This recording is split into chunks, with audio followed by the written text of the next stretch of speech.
I love that thing. The artwork is perfect.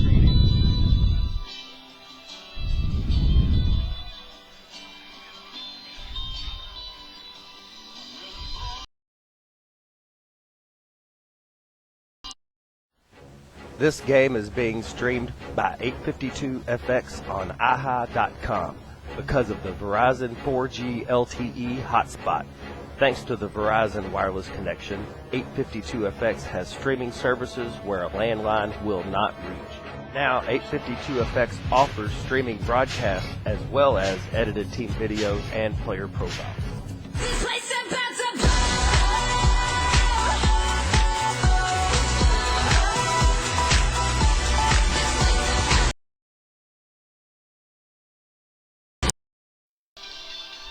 Hello, Bearcat fans. Welcome to this week's game with Kentucky Country Day against the Waggener Wildcats. I'm here to welcome Coach Green. Coach, welcome to the press booth up here. What of it we have? I know we've had a blistering week this week, but and it's made practice a little tough and delayed the game a little tonight just because of the 101-degree temperature we had today. But talk about the Atherton game. You're 2-0. You had another great win last week by not allowing them to score a single point, and the offense did a pretty good job. Let's talk about that for a second. Right. You know, at times we did some good things last week. I think when I left the game, we were a little bit disappointed in certain aspects of our game, but as we watched film over the week, we saw that we did some good things too. This team tonight's much better, and hopefully we'll improve over last week and maybe make some a little bit better plays and a few adjustments that will help us in the long run. Well, talk about some of the things you did this week in practice to improve yourself and prepare for Waggener. You know, our practices are all about focusing on the fundamentals. We have to get better at what we do. We've got to throw the ball, we've got to catch the ball, we've got to run the ball, and on defense we have to tackle. And virtually all of our practices focus on those elements, and hopefully, you know, that's what's going to pay off in the long run for us. Absolutely. Getting back to the basics, I'm sure, is what it's all about. Yes, so I've never seen a team that was great that was not good at the basics. Exactly. Yeah. Well, what are we going to see tonight? You know, Waggener is a big, strong, fast team. They're undefeated for a reason. Coach Ross and I have been friends for many years now, and he and his staff does a great job. They're not going to beat themselves. They're going to run the ball right at you, and then they're going to toss it out wide if you focus in too much. And I tell you, if you get a little bit too interested in the run, their quarterback can throw it, and he'll hurt you in the pass. So, absolutely. Once again, we're going to have to be sound at what we do. All right. Well, I appreciate you coming up here for a few quick minutes. Good luck in tonight's game. Hope to see you after the game with a big win. Thank you. I appreciate you and all the folks watching out there. Absolutely. Well, we'll see you back in a couple of minutes for the kickoff. Again, this is Michael Bennett. We'll bring in Jeff Holbrook in a couple of minutes and hopefully see a big win for tonight's game. During Watson's Big Summer Clearance Sale, get 40 to 75% off on new and floor model outdoor casual furniture sets. Complete 5-piece cast aluminum dining sets are priced as low as $4.99. Outdoor deep seating and wicker groups from $6.99. Get huge savings on beautiful home theater seating group priced as low as $8.88 during the Big Summer Clearance Sale. Only at Watson's. We have all the fun.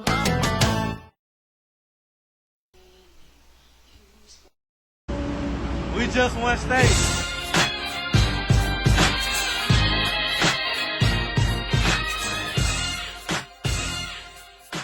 We're going to Disney World. It's an invasion, baby. It's an invasion, baby. It's an invasion, baby. It's tea time. It's an invasion, baby. It's an invasion, baby. KYA loves KFC.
Bearcat fans, the Bearcats have clawed their way to a 2-0 record for the start of the season, beating both Shawnee and Atherton High School.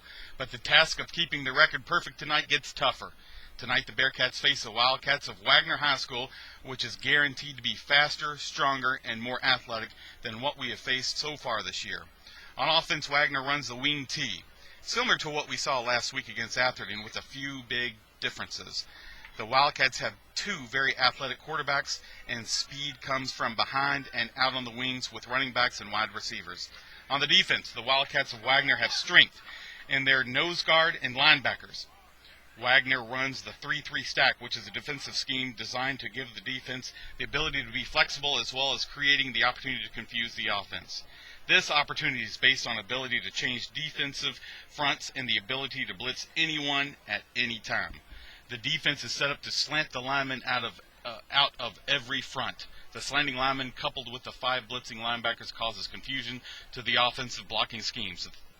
The 3-3 stack will put immense pressure on the offense to recognize the blitz packages, and every defensive player is coming, and when they are coming and from where. This attacking style will set the tone from the first snap to the last snap instead of the offense setting the tone. The Bearcats hope to change that. It'll be a real catfight between these two teams, and the Bearcat coaches have our boys prepared to battle in heat of this Friday night, 101-degree high temperature today, but we're here. It's the Wildcats versus the Bearcats coming up in 30 seconds. You're watching a live broadcast on IHA by 852 FX. Be ready, ball in, game on.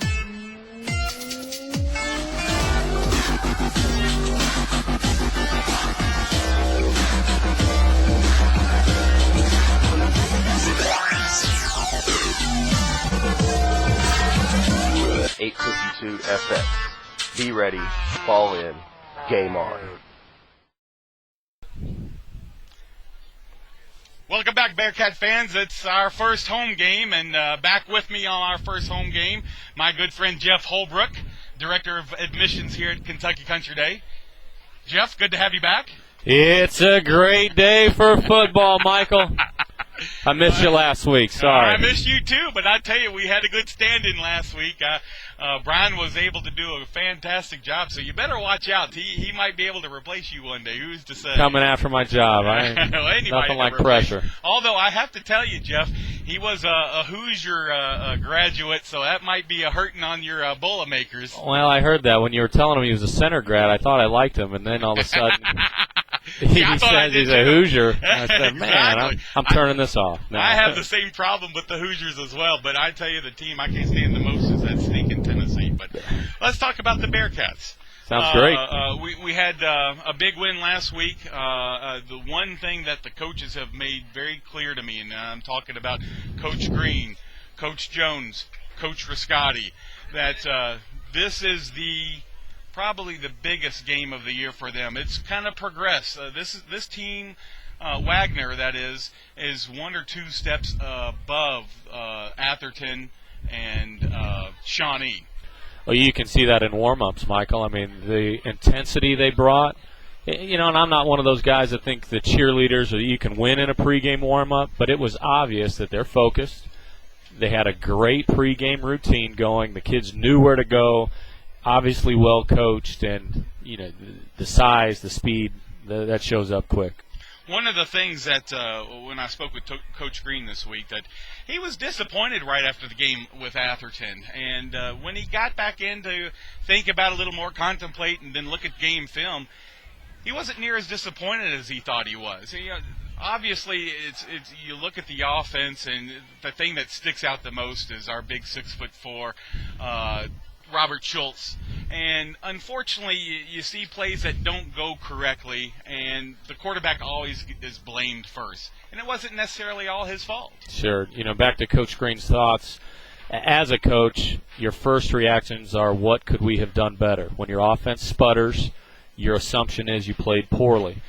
It's rarely one of those things where you can say, well, we played great defense, so we had a great game. No, we just automatically assume the worst, and that's the problem with us as coaches, and that's why I'm retired and sitting up here in the booth, Michael. I couldn't handle a loss or a close. You just wanted to be with me. Yeah. Come on. They got it there. Well, a few of the standouts from last week's game.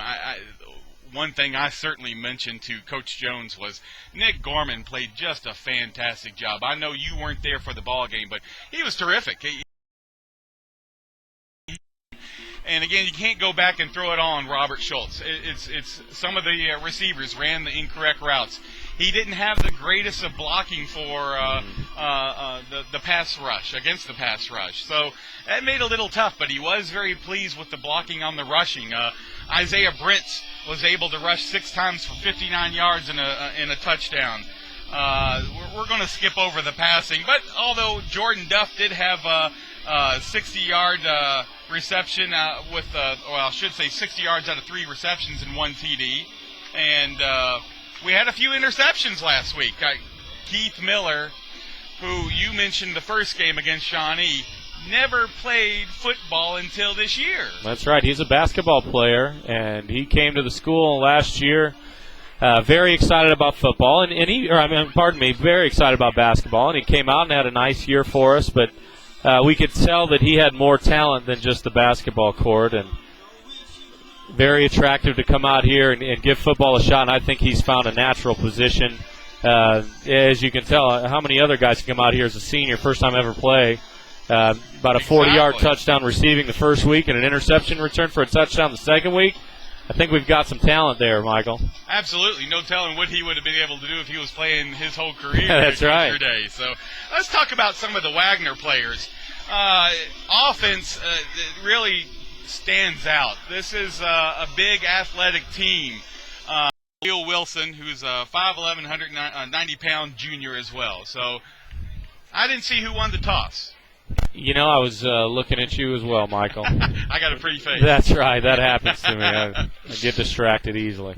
So we're going to await the signal who's getting the ball first. I know that Coach Riscotti has always mentioned to me if the Bearcats win that toss, they want the ball right away and make a statement right away. The first 8 plays are scripted. They already know what they're going to play.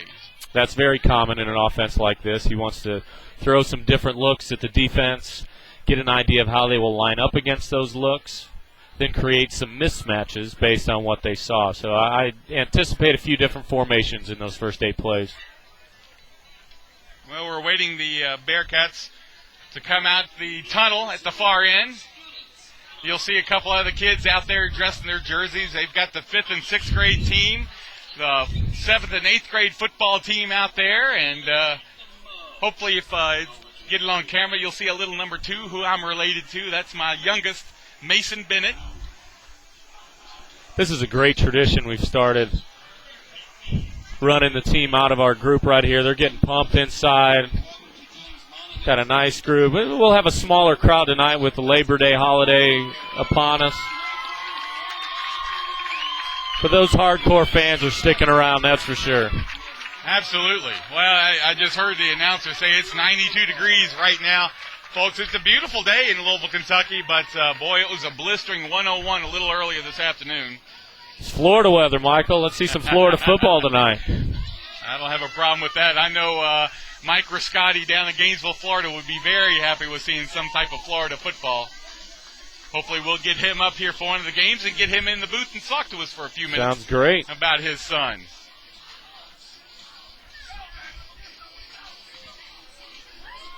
We've got about 50 seconds left before the game is ready to get played. Big game, folks.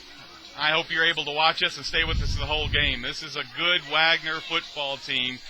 They've got not just some really good players on the offense, they've got some fantastic, great players, very athletic, very strong, very fast on the defense. And here come the Bearcats.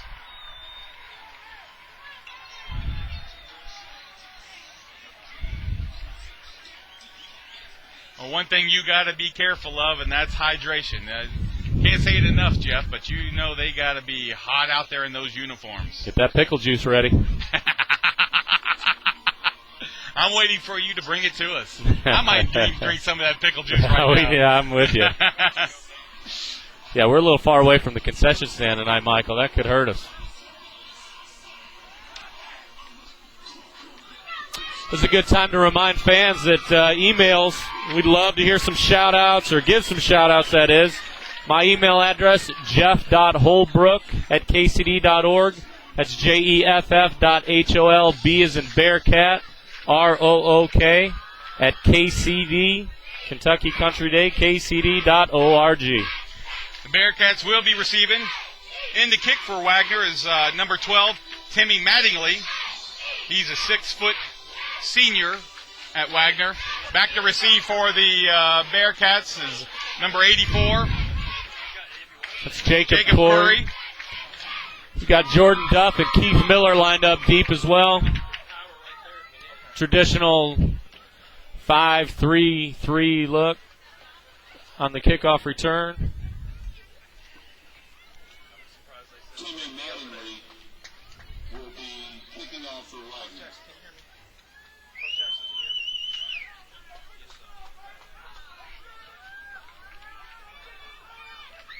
One of the things we're going to be seeing a little more tonight is they wanted to put the ball a little more in Jacob Corey's hands. So he deserves it. Great talent. Big, strong kid with great speed. I think I mentioned before, he's quite the baseball player, too.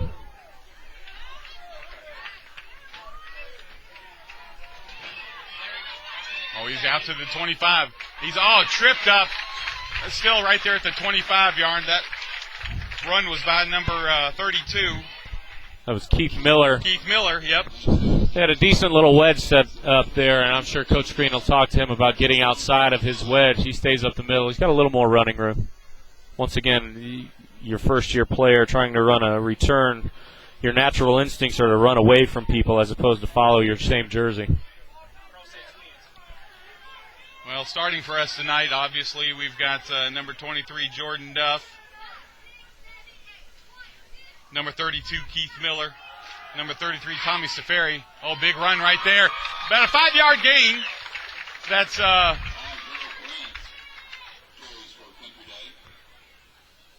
Isaiah with a nice run on the outside there. Coach Green and I talked a little bit about this 3-3 makeup. This is not a traditional 3-3 that I've seen, at least in warm-ups.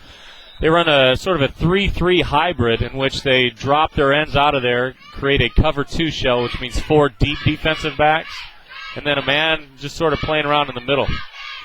Looks like they walked him up as ends this time. Schultz is under center. He's going to hand it off.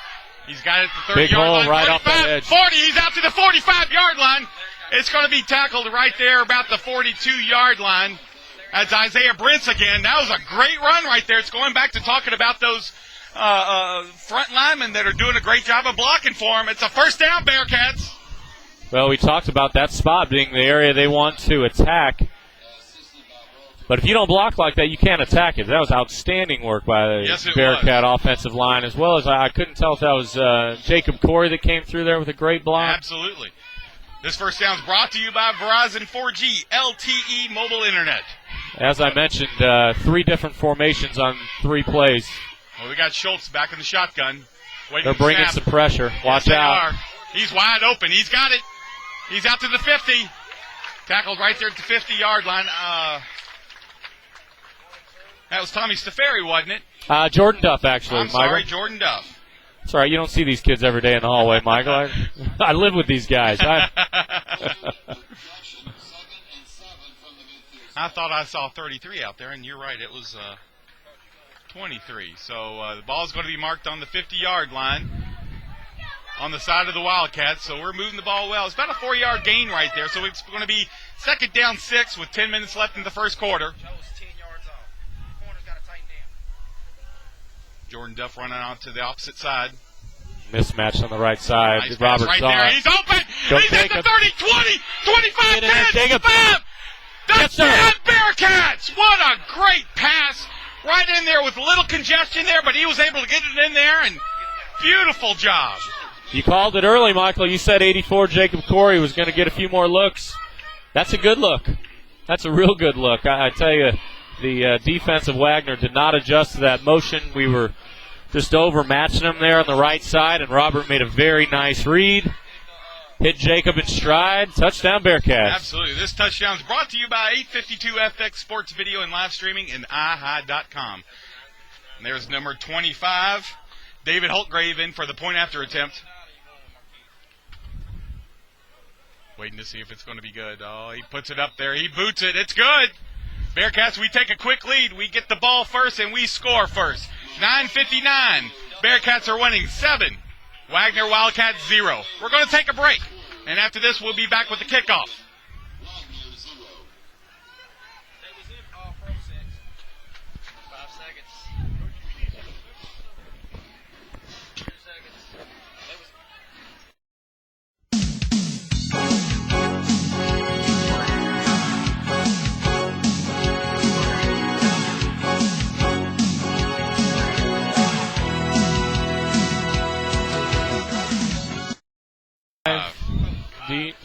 All right, Bearcat fans, we're back on. Back to receive for the Wildcats is number 4, Mason Cameron, and number 5, Joe Sullivan. And we await number 25, David Holtgrave. Set the ball on the tee, ready to kick off. That was a quick score. That's the one thing I know Coach Riscotti wanted to see quickly. Get that ball and move. And they certainly did, Jeff. Already thrown for more yards this week than we threw last week. Yes, he has.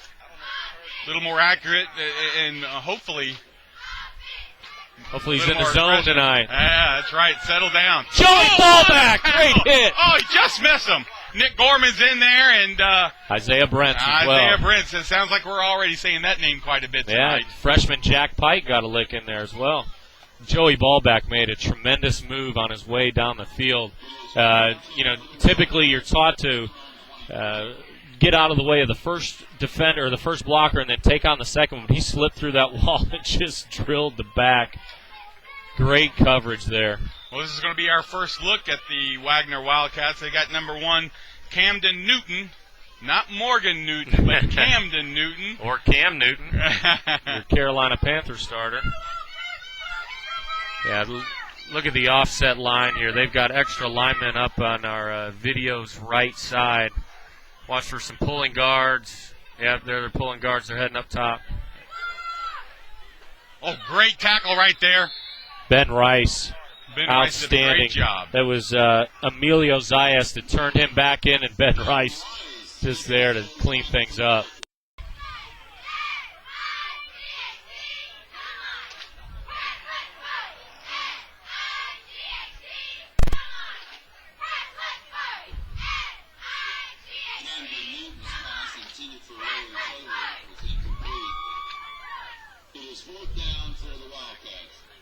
All right, Bearcat fans, we're back live. We apologize for that. Kind of first home game glitches here, but hopefully we'll be in. We had a long pass, almost went down for a sack by the Bearcat defense, but it was ruled incomplete, so the Waggener Wildcats have punted, and Isaiah Brents is just going to let that ball pass. And it's going to be down about 29 yards on the Bearcats. It's going to be 1st and 10, 8 minutes left in the first quarter. Hope to see that momentum move again, like we just did a little bit ago, Jeff. Well, let's see if we can stay hot. That's usually the way the Bearcats come out is the way they continue to play. Let's see this offense keep it rolling. Off.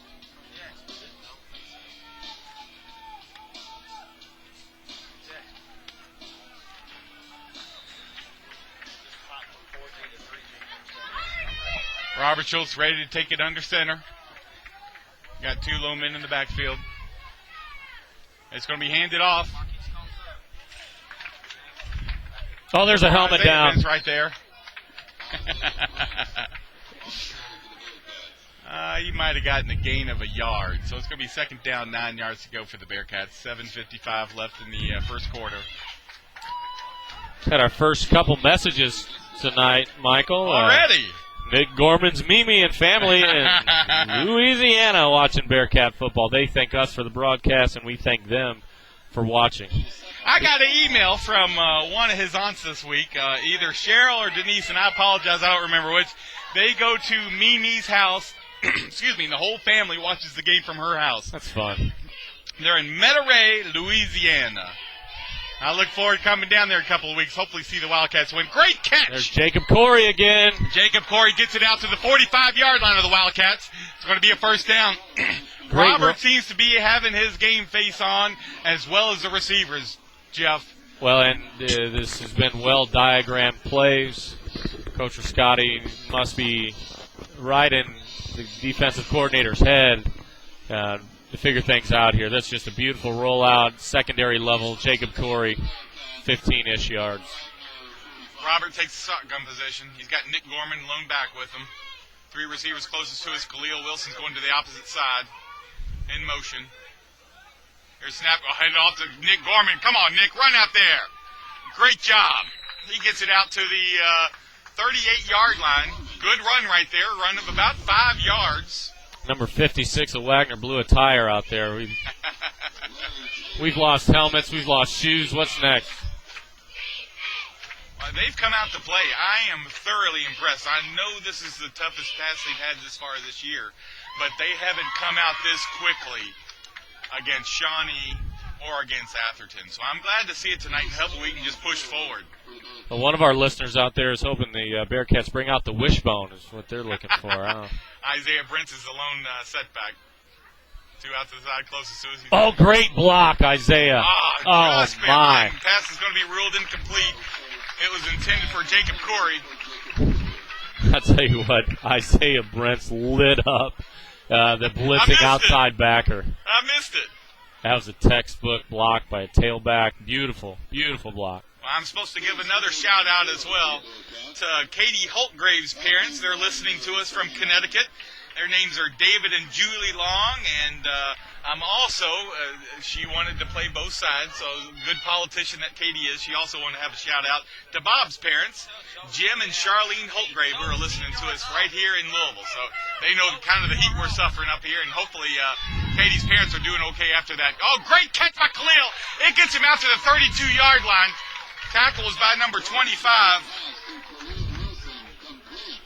Marquise Nelson. So he did a nice job out there with that single tackle. He's a 144-pound, 5'7" senior for the Waggener Wildcats. Coach Rascotti continues to flood these zones. You have 3 men, just basic football. You send a man deep, you send a man intermediate, and you send a man short. And Robert just made a nice read and hit him in the short zone to pick up that first down. That first down is brought to you by Verizon 4G LTE mobile internet. This could be trouble. Watch Jordan. Oh, they ran it up the middle. Big run. Tommy. He's still got his feet. He's out to the 22-yard line. Tommy Stafiri looking good there. That's Tommy's first run, I believe, isn't it, Jeff? Well, it doesn't matter who they're going to run that ball with. They keep running that play right off that tackle area. They're going to have to make some adjustments over there on the Wildcat sideline. Well, it almost feels like there's no need to pass. I mean, it's great to get your confidence up. And obviously, Robert Schultz and all the receivers have their confidence up. They're running the right routes. They're passing the ball, and he looks comfortable. Sure. Like the whole team does. Yeah. And you can't say enough about the linemen. They're just doing an incredible job throwing off their defensive blockers up front. We continue to keep them off balance with multiple formations. Little blitz there by Wagner. How about a late hit? Run incomplete. Oh, there's a flag on the play.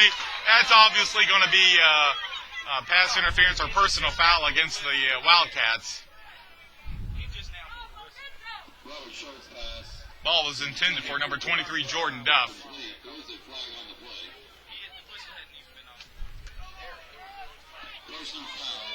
Yeah, that's confirmed. It is personal foul against Wagner Wildcats. So that's going to move the ball way down the field for us, Jeff. What kind of red zone do we have here, Michael? Anybody sponsoring our red zone? Can't we get a... That's not a bad idea. Yeah. Where's Jamie Elliott? Where's our development director? A great idea to sponsor the red zone. Anybody out there? That puts the ball back down to the Wildcat 10-yard line. About the 11-yard line. So it's going to be 1st and 10 for the Bearcats. That first down is brought to you by 852FX Sports Video and live streaming and ihide.com. Certainly, as usual, appreciate those folks coming out here and taking care of the Backhats. We got a penalty on the flag on the play. Not certain what that is. Did you see any movement or I think. offsides? Oh, that's good news. Offsides against the Wildcats, so that's going to move the ball some more. So Punishment violation against Waggener. 5 yards. that's going to place the ball on the 6-yard line. That's going to make it 1st and 5 for the Bearcats. So we just need to punch it in right now. Why wait? Schultz is going under center. He's got number 23, Jordan Duff. Closest to us, it's a toss. Huge hole. Isaiah Brents. It's a touchdown, Bearcats! Isaiah Brents. Great job by the offensive line right there. Just huge hole right there for Isaiah Brents. And Isaiah ran it hard, took some hits, carried his men into the end zone. This touchdown's brought to you by Verizon. 4G LTE mobile internet. Number 25, Mark Holtgrave. I hope we see him a lot tonight doing these point-after attempts. Yeah, that'd be nice. The line is doing a terrific job. They are are just moving them. And this Waggener team, all I've heard this week is that they've got incredible linebackers, a great nose guard, very fast. It's good. Yeah. That's going to make the score. Bearcats 14, Waggener Wildcats 0. With 5 minutes, 22 seconds left, we're going to take a break, or are we going to stay on live there, Mr. Stammerman? All right, we're going to take a break. We'll be back just a couple minutes with the kickoff. More Bearcat football 2011. You're watching a live broadcast on IHI by 852FX. Be ready, ball in, game on.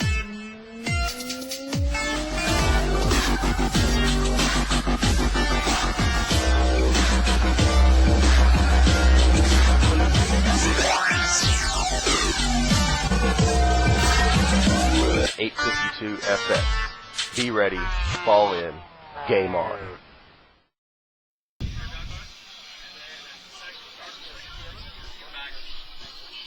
All right, Bearcat fans, as we await the kickoff, Bearcats are winning 14-0 over the Waggener Wildcats.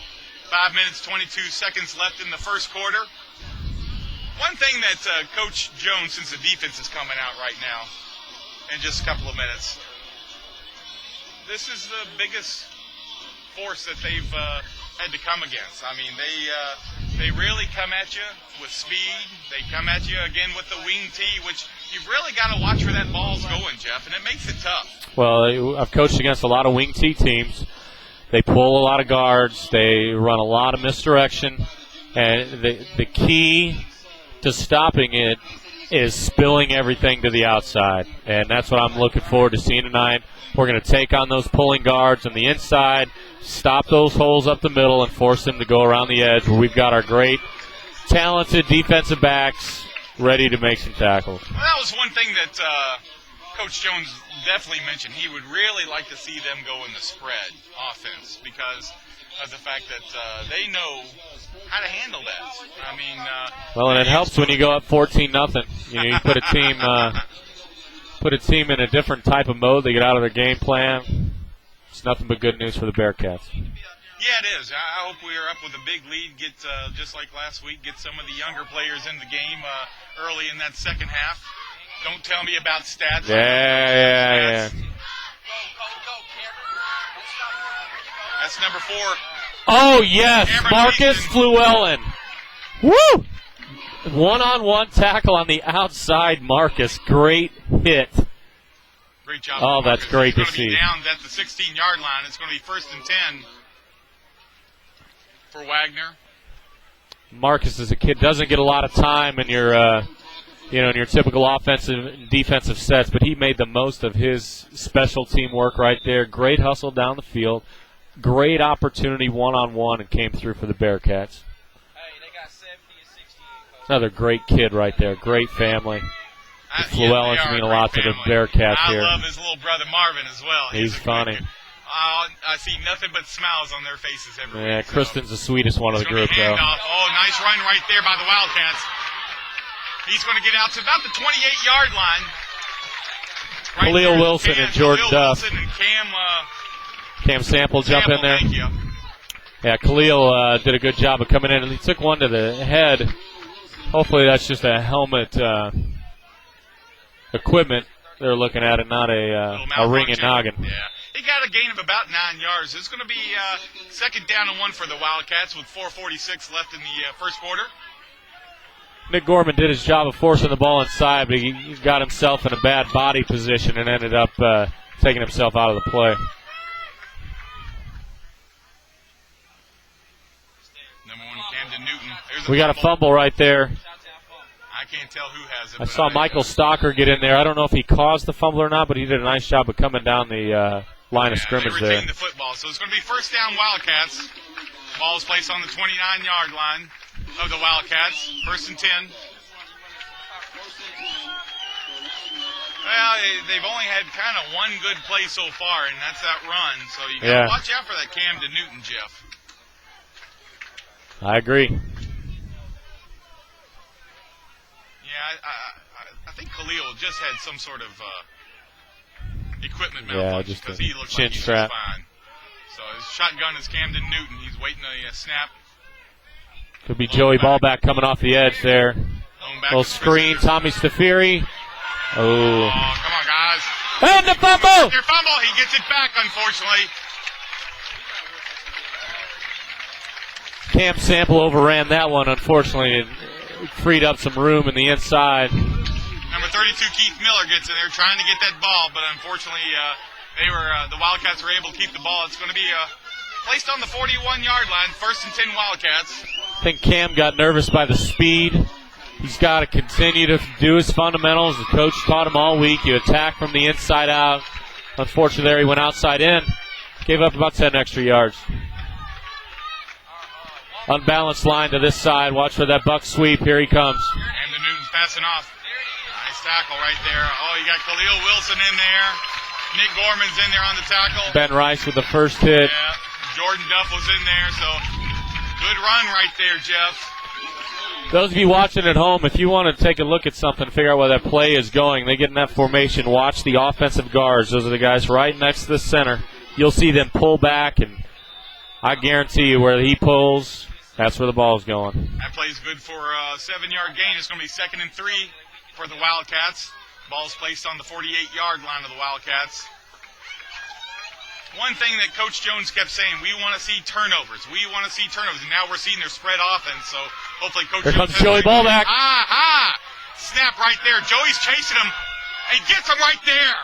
It goes back for about a 3-yard loss. So I like to see that. Again, Matt Jones said he likes to see that spread offense, so hopefully we'll see a lot more of that because it seems like the defense was ready for that play. Well, I just love seeing Joey Ballback coming from so many different directions. You know, that will position in that 4-4 allows so much flexibility. I've seen Joey come up the middle. I've seen him come around the outside. I'm not sure Waggener knows where he's coming from. How do we get him to practice, though? That's the one thing that was a little frustrating to Coach Jones, is that you just have a tough time getting him into practice. There's no telling. He's been a starter since he was a freshman, Jeff. No telling what kind of ball player he could potentially be if he practices well. Oh, it's a reverse. He's a big run. He's got it to the 40. The flag down. 35. He cuts it in. Jacob Corey. Back to the 32-yard line. I couldn't see who tackled. Jacob Corey came back. It was a great play by Jacob. Great pursuit. In there as well. Let's see what this flag is, Michael. Yeah, there is a flag on the play, and it does go against Waggener Wildcats. It's a legal block against the Wildcats, so thank goodness that puts a little sigh of relief right there on our defense.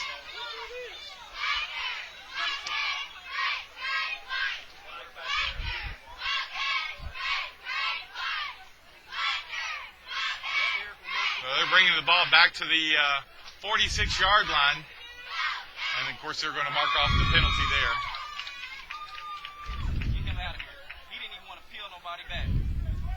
That's going to be a 15-yard penalty. Puts the ball back to the 31-yard line. So, big break right there, Jeff. Yep. But there's a reason for those long runs. Well, this is you hold at the point of attack.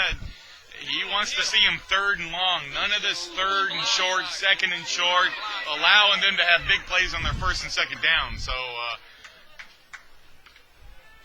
this will be fun to see if the defense can take care of business right here and get the ball back into the hands of the Bearcat offense. That's your unbalanced line up at the top. Watch those guards. And Nobody pulling. He just goes wide. There's Joey. Just missed him. Just missed him. He's going to be forced out of bounds by number 23, Jordan Duff. He should be short of the first down. Oh, he's way short. They counted him out of bounds a little farther back to the 45-yard line of the Wildcats. Good break for the Bearcats there. It was a good break. I thought he toe danced a little further. That's the one thing that can wear you out as an offense like this, especially when you have good players that can run the ball, pass the ball. That'll wear down a defense in this kind of heat. It's like they're bringing out the punt team. Some late substitutions for the Bearcats. Number 23, Jordan Duff, is back to receive the punt.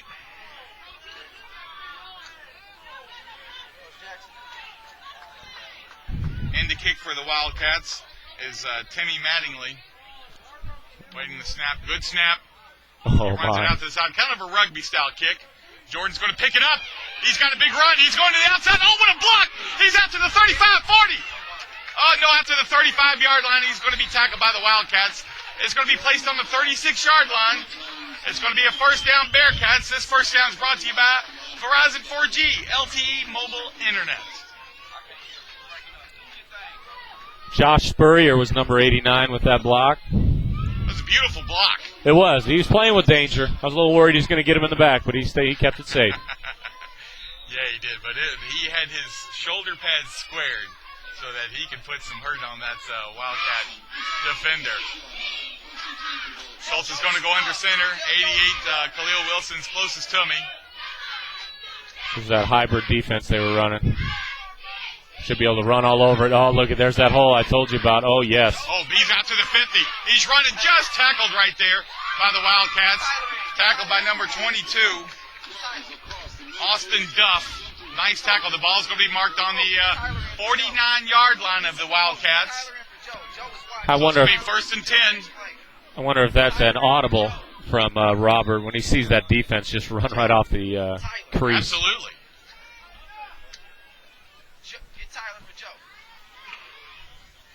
Waiting the Bearcats to come back out. Wildcats got a taste of their own medicine with some pulling guards right there. 88, Khalil Wilson says to the far side of us, and number 32. Keith Miller right Keith down here on our end. Closest to us.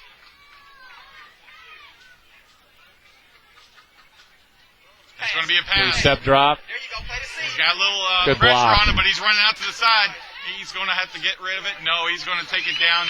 Not too bad of a play. He didn't really have anything to do with the ball, so he gets it back to the line of scrimmage, which really isn't that bad. I think Coach Rascotti would like to see him throw that thing into the sideline, though. He doesn't need that guy taking 3 hits to get back to the line of scrimmage. He needs to throw that ball away. Those Wildcats were drooling over hitting him.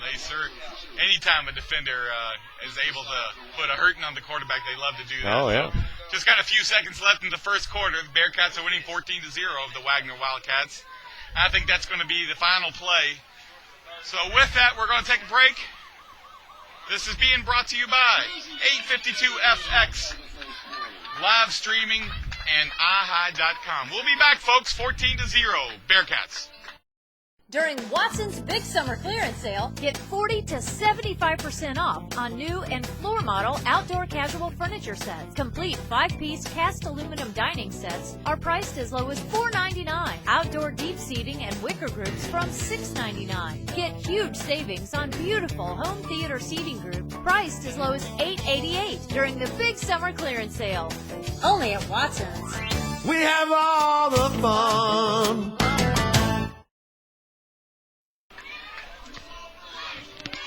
All right, Bearcat fans, we appreciate you coming back. And for those of you that are Waggener Wildcat fans, we certainly do appreciate you listening to the broadcast as well. This is Michael Bennett coming to you live from the campus of Kentucky Country Day in Louisville, Kentucky.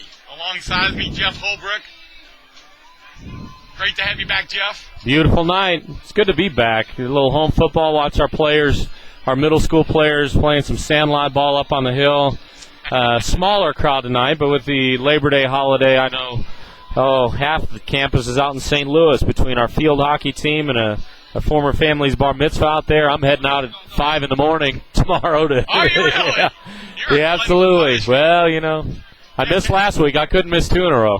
Kathy Cox was telling me, one of the parents here at Country Day, that she was going to St. Louis as well for the bat mitzvah, and one of the main reasons, not only be with the family and friends, but also there is the opportunity to go see the Cardinals and Reds play baseball there. You know, I'm going to be at that game with my Cubs gear on, Michael. Oh my gosh, you're awfully daring. Yeah, I'll be asking for trouble. Ball's placed on the 49-yard line of the Wildcats, 1st and 10. Schultz There comes that guard, Emilio. A little big slow to the hole. Those power legs move. He's got at least 8 yards there, if not 9 yards. Tommy carried 2 guys for 3 yards, and then another one jumped on his back, and he took him a few more. I tell you, it's hard. He's a bowling ball. Yes, he is. It's nothing but legs and power with him. I like watching Tommy Staferi run. He's just absolutely guaranteed going to get yardage.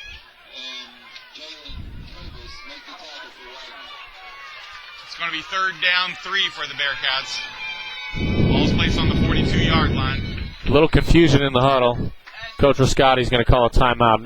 Get the Bearcats on the same page. Good move there. You don't want to lose on a 3rd and 3 here. You don't want to lose 5 yards in with a bad situation. Too many men in the huddle there, so that never sits well with a coach when somebody missed the call as far as being out there and not being out there. No, that's good coaching. That's a very wise timeout. Well, we're going to take a 30-second timeout. We'll be back. Bearcats 14, Waggener 0. We just won state.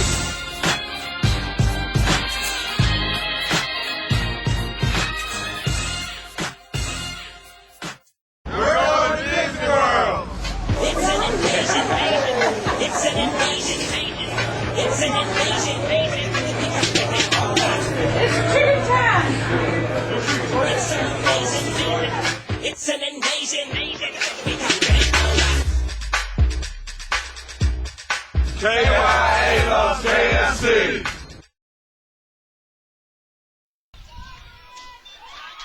Welcome back, Bearcat fans. This is Michael Bennett. Alongside me, Jeff Holbrook. Got a good crowd, not too bad a crowd on the other side with Country Day. We got a big crowd right below us of Waggener Wildcat fans. The Waggener Wildcat cheerleaders put out a very impressive routine right there, Michael. It's a lot of athletic ability down there. Nice to see cheerleaders on your sideline. That was a shout-out for my wife also, a cheerleading coach of years. I'll tell you what, that's a lot of hard work. Coach those girls. Those girls work hard. They never get the credit they deserve. Schultz is under center, waiting the snap. Pulling guard, Sample. Oh, great run right there. Big first down. Gets it down to the 33-yard line. It's going to be a first down, Bearcats. Cam Sample leading the way, pulling from that left guard position.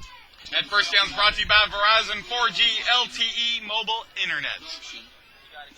Who'd have thunk the Bearcats would run the ball on 3rd and 3, Michael? I'm sorry, Jeff, what'd you say? Said who'd have think the Bearcats would run the ball on 3rd and 3? Well, when you have that passing team, in huh? your line, I don't blame them for running.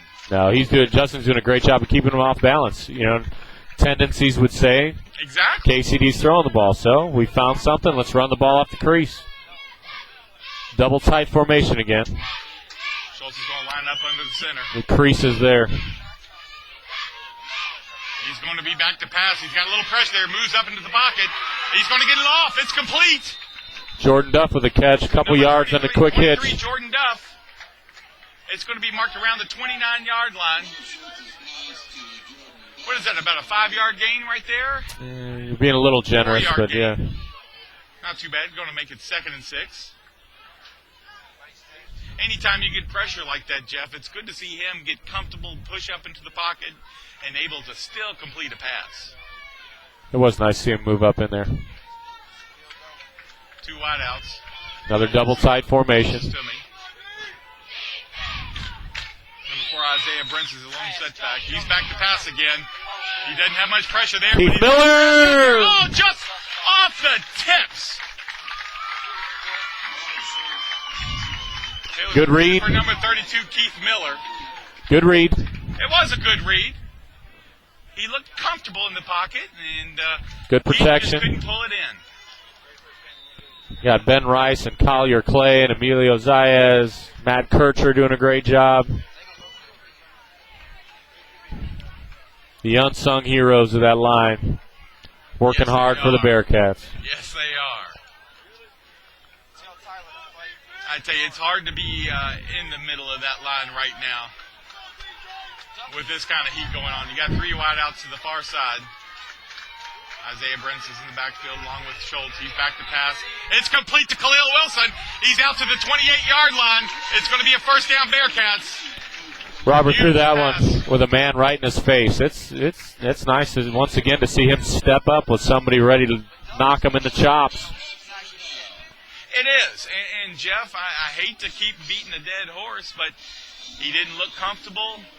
I shouldn't say that totally. He didn't look too comfortable the complete game of Shawnee. He didn't look too comfortable at all at Atherton, but tonight he looks confident and definitely comfortable. More success. Let's see it. He's back to pass again. Gorman's open. He's got somebody open. Oh, it's broken up by the Wildcats.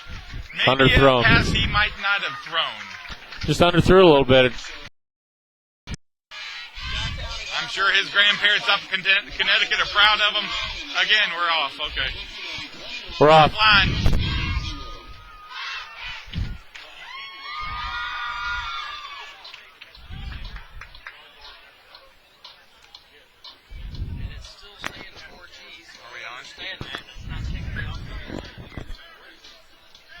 Still off, correct? Oh, okay. I apologize, folks. I hate it when y'all hear because I listen to these games as well, like you're listening to them live. I go home and I try to improve myself, Jeff. I know you listen to a few of the games. It's tough when you've never done this in your life. Now, if you want to go talk about a hip, a knee, or a shoulder implant, any kind of spinal implants, I can talk about that all day long. But sit up here and talk. And my throat hurts on Saturday morning. But for the folks that are out of town, you come up to Louisville or come down to Louisville from all over the places we've heard from, Texas, Tennessee, Georgia, Florida, Connecticut, Louisiana. I hope you come over here and speak to us because I'd love to meet you. Nice to put a face to a name. So, Michael, you're doing a great job, buddy. I'm being serious here. You have no training in this, and you really are just keeping the pace well. And well, we're having hear fun. A lot of great things. Absolutely, we're having fun. So I hope y'all are fun listening to it. It's always great to hear that a family down in Louisiana is getting together at a family's house and having a good time down there. Because I certainly would like to be down there. It was a nice kick by David Holtgrave. Gets it into the end zone. It's not going to be returned. So the Wildcats are going to take over the ball on their own 20. Be first and 10 Wildcats. Another touchback. Left. Another touchback for Holtgrave. That's Coach Beam loves that. His statistics. I'm sure Holtgrave's got a shot at getting on his wall of fame here that our Booster Club put together, which our Booster Club has done such a tremendous job over the last few years, Michael, of upgrading facilities, adding pride to the hallways. It's a really neat thing. If any of you alums are out there listening and haven't been by the school in a couple of years, we've had this wall of fame for the last 4 years ago, I believe, is when they put it together. Yes, they did. Really looks good. You'll come back, maybe find your name out there. Here come the offense for the Wildcats. It's going to be a handoff. He's got a big room. Thank goodness he was tackled out there on the far sidelines. Looks like it was number 72, maybe, and number 34. That'll be Joey Ballback and Denny Fortney. 32, yes. And Joey Ballback. So he got a gain of about 6 yards right there. It's going to be 2nd and 4 for the Wildcats. Got Denny Fortney, Emilio Zayas, and Michael Stocker currently at the D-line there, combined with Jacob Corey. It's going to be a run. It doesn't look like he got too much there. Maybe a yard. Gets it out to the 33-yard line. It's going to be 3rd down for the Wildcats. Nice defensive play by the middle guys there and the linebackers. Whole host of them. Yeah, Denny Fortney, he had a big game last week. A lot of tackles. Again, we've talked about Nick Gorman, a very big game as well last week. So we're sitting here waiting on the Wildcat offense come out here. You've got Camden Newton.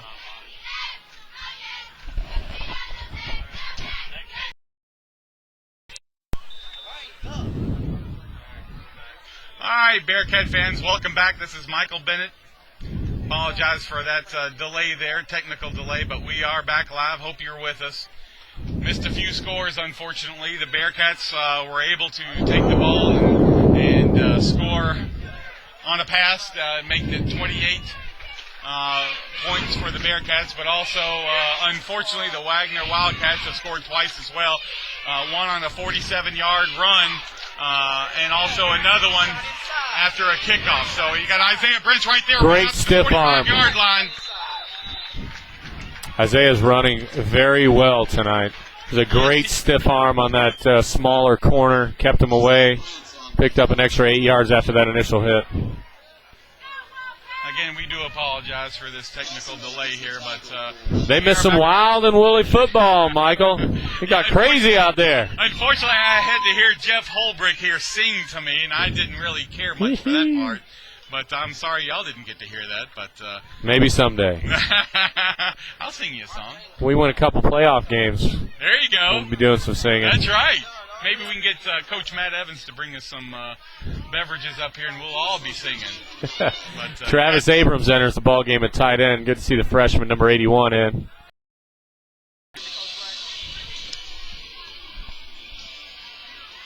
Welcome, Mr. Lyman. Glad to be here. I tell you, we might be doing the rest of the games from over there, Kevin. What do you think? At this point, I want to make sure we will next week. Make sure next week. All right, Bearcat fans, we apologize. Hopefully you're hanging in there with us, but we'll get this resolved, and for all the rest of the home games, we will be here, and we hope you will be as well. So certainly do appreciate the guys from iHigh.com's Kevin Stammerman. The point after attempt. All right, Bearcat fans, right before the end of the first half, 30 seconds left. The Bearcats have the ball. Hope you've enjoyed this first half. We certainly have. I didn't have to talk too much, but we got a Bearcat at the halftime. It's going to be Headmaster Brad Lyman. I hope you're able to join us. So this is probably going to be the last play of the half. Big run up there, handed off by Robert Schultz. I can't tell who. Jordan Duff took that ball off the left edge. And the Wildcats had the ball and were marching down, headed all the way down to the 9-yard line, and had a penalty go against them.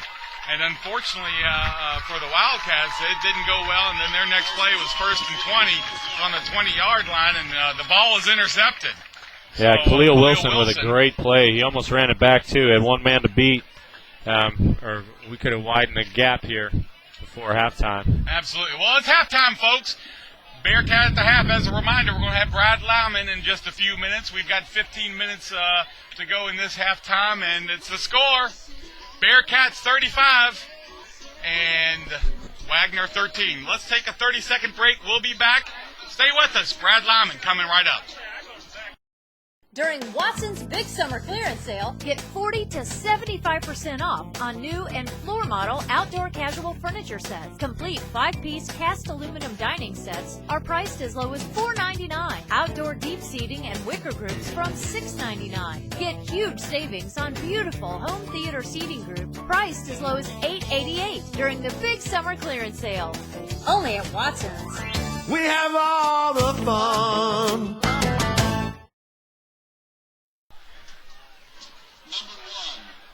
Hello, Bearcat fans. It's another time this week for Bearcat at the half. I've got headmaster of Kentucky Country Day, Brad Lyman, with me. Brad, welcome up here. Well, Michael, it's great to be here tonight. A lot of Bearcat fans out here tonight enjoying a great game, watching a lot of exciting football. Almost too exciting at the end of that first half, I got to tell you. Well, unfortunately, everybody wasn't able to see it, but you're right. It has been an exciting season so far this year. You know, we're bringing a 2-0, the highest-ranking preseason we've ever been with Coach Green. Oh, it's fantastic. Coach Green has led this, not only this football program, but the entire athletic program to such great heights. Last year we had over 1,200 kids play on a sport throughout each of the 3 seasons. So the football program is just one of many that are it's really doing really well. So we're awful proud. Well, it is, and we've talked about that the last couple of weeks. As far as I talked to the head soccer coach, the head field hockey coach last week, Amy Cheriton, and it is unbelievable how many student athletes you have here at the school, and how busy the parking lot is during the week, and you got things going on all over the place. Now, how long have you been here at KCD? This is my 9th year. So when Tim Green and I came the same year. Did you? And back then, KCD played 7-man football. Yes. And we weren't in district play. And the field didn't quite look like this, nor the campus. And so we're awful proud of what the entire KCD community has been able to do. Yeah. They really pulled together and fulfilled the mission with this beautiful new theater, record enrollment, unparalleled campus. What a great place to be. Well, obviously I'm biased because my kids go to school here too, and they've been lifers here. But one of the things that has been impressive to me is not just the athletics, but needless to say, he's got a great coaching staff. Coach Green does, but he's also the athletic director, and I credit a lot of the sports to Coach Green.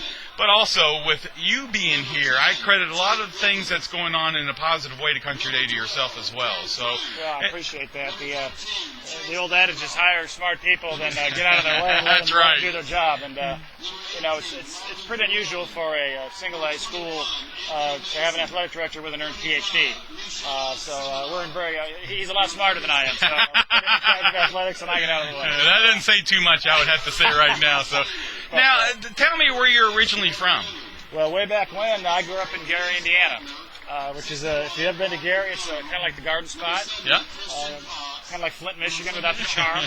I've driven through there. I drive a lot faster when I'm going there on my way to Chicago. Absolutely. That's what I was always told to do. It's a great place to grow up. I learned a lot about life. Put my way through college working in steel mills, and took a job at a private school in Savannah, Georgia, of all things. We were in a recession. Imagine that, 1982. So that's where I started my career, and after 10 years, went to Park Tudor School in Indianapolis for 10 years, and came down here to Louisville.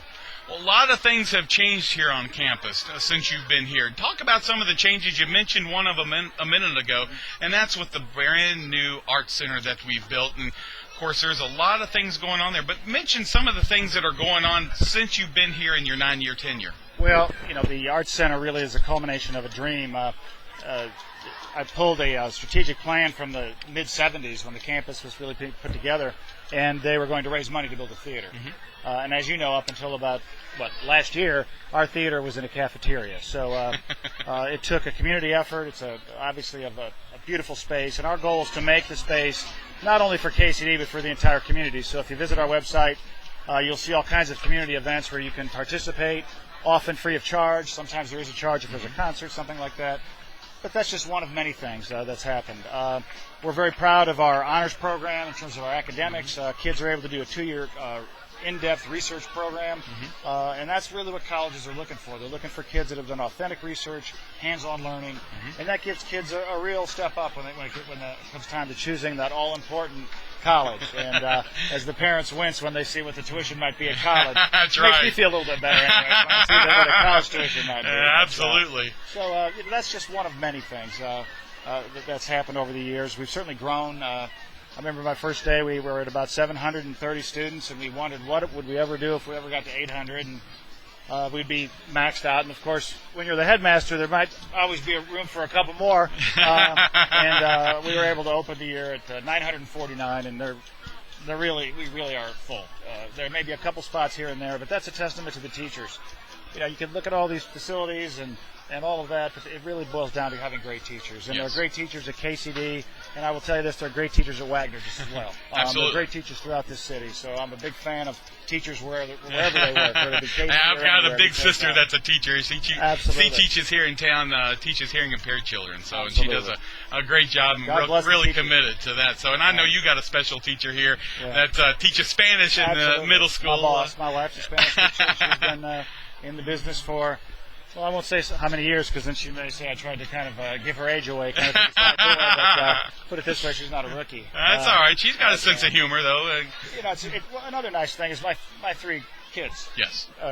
went to school here. One of them's in college, but the other two are here. I've got Right. a senior and a sophomore. All three are daughters. I do have a head full of gray hair. That's where I wear the cap. But it's really something special to be able to go to work each day with your kids. Now, I don't think my kids are all that excited about it, frankly, now.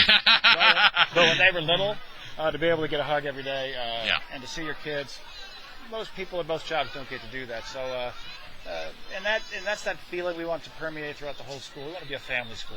And it does come through. I don't mean to interrupt you, but, even when I come here to go to lunch, I always tease the boys, hey, lunch is free when I get to come here, and I've always wanted to bring business associates and have a free business meeting here. But when I walk through the hallways, the teachers speak to me, want to talk to me for a few minutes. All the students come around, want to talk to you, and it is a real family feel. Now, it is expensive to go here, but there are alternative ways to get students in here. Why don't you talk about that for a minute? Absolutely. We are committed to making KCD as accessible as possible to any student who can qualify for admission. And we have well over $2 million in financial aid that's allocated each year. About 3 years ago, we were named a Malone Family Foundation school.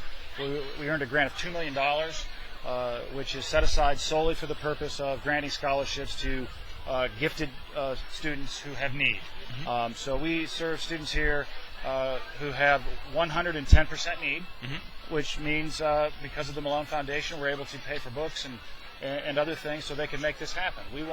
My dream one day would make sure that every place would be paid for and any child could attend without worry of cost. Exactly. But, we're a private business and we've got to pay our bills. I don't have the right to tax. And I think that's probably a good thing given this political climate. But, that's right. Every dollar we spend, we either earn through tuition or through the generosity of our donors and supporters. Now, if there is a family out there, a child that would like to come to Country Day and would like to talk about scholarships or some sort of help as far as financial aid, who should they contact?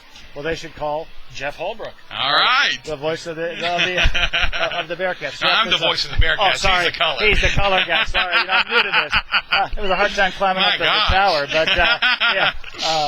But Jeff is our director of admission and financial aid, and he'd be more than happy to set up a tour, give you a chance to learn more about the school, because we have students here from all different ethnic creeds, faiths, religions.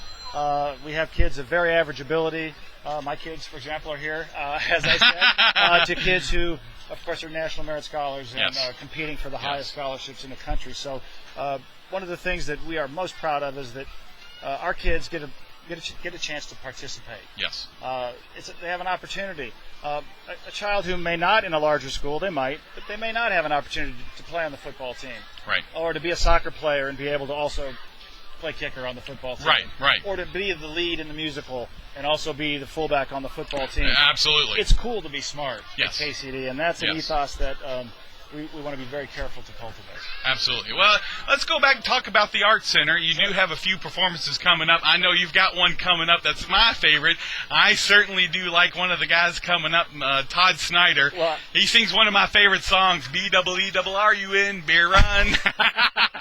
Well, we'll be sure and see you in the front seat with your Todd Snyder T-shirt on from whatever year. But no, that's fantastic. One of the things that we are doing is we are offering public concerts that folks can go on our website, www.kcd.org, and you'll see concerts that are for sale. You'll also see a listing of all the shows that we have. On September 24th, Nancy Griffith will be in town. There's about 40 tickets left for that. The show's almost sold out, so I encourage you to get online and you can print your tickets right off our website. We make it awfully easy for you to purchase a ticket, of course. Todd Snyder will be in town 2 weeks later on October 8th, Saturday, in our theater, and those tickets are also moving very quickly. We're about 70% sold out for that show as well. An old favorite, David Wilcox, will be here on November 5th. Then after the holidays on February 11th, we'll have a young and up-and-coming star, Abigail Washburn. Oh, terrific. Who is just going to set the place on fire. She's fantastic. Greg Brown will be here on April 12th. Oh, my gosh. Greg Brown will be here on March, let me get this right now, 9th, and we're going to close the season with everybody's favorite solo, James McMurtry.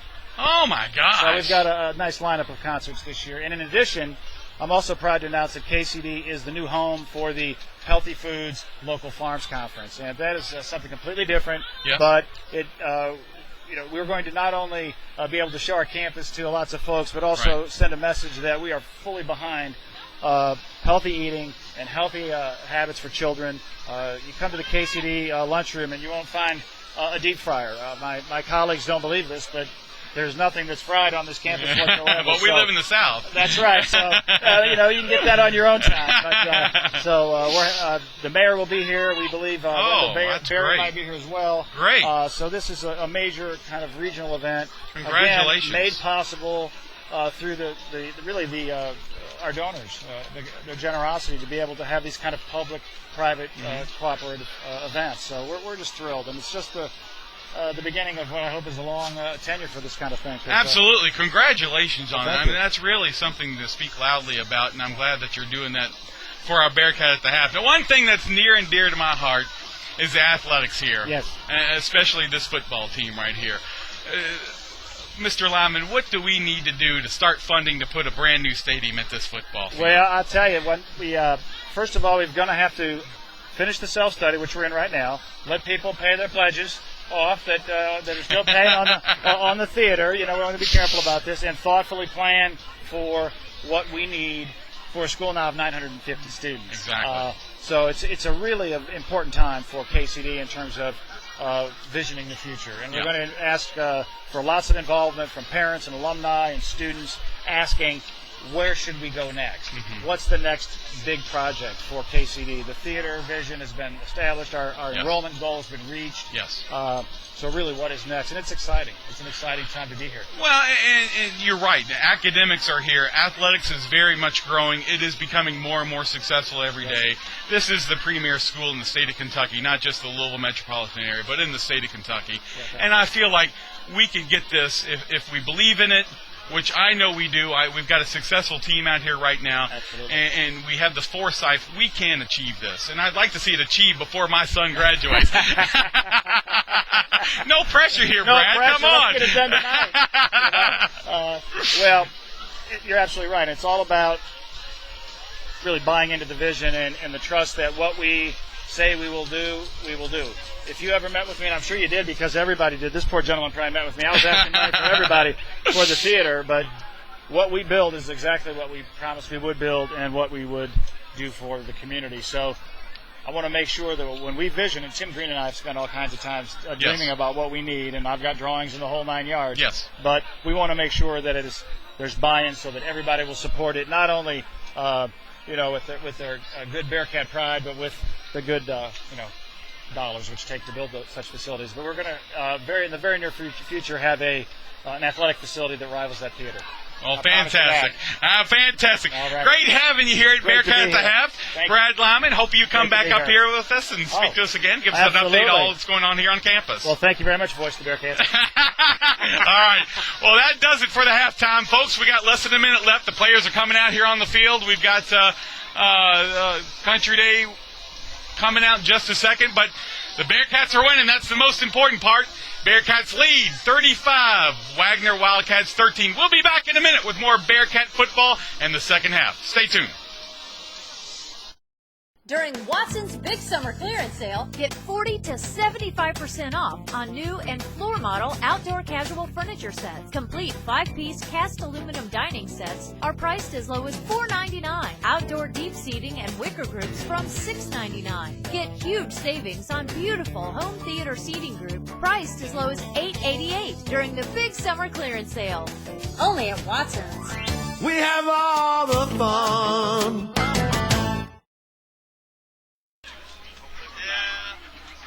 We might have to test this out during the week, Kevin. We just won state.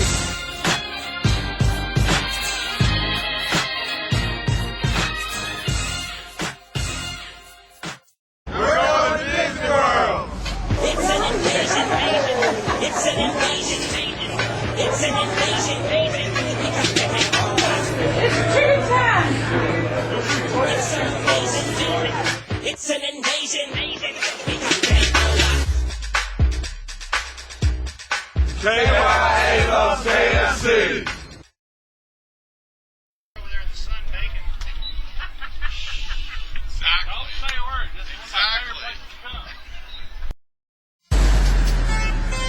You're watching a live broadcast on IHI by 852 FX.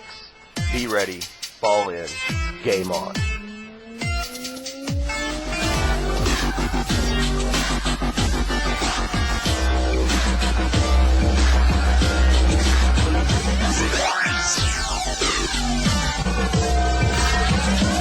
.852 FX. Be ready, ball in, game on.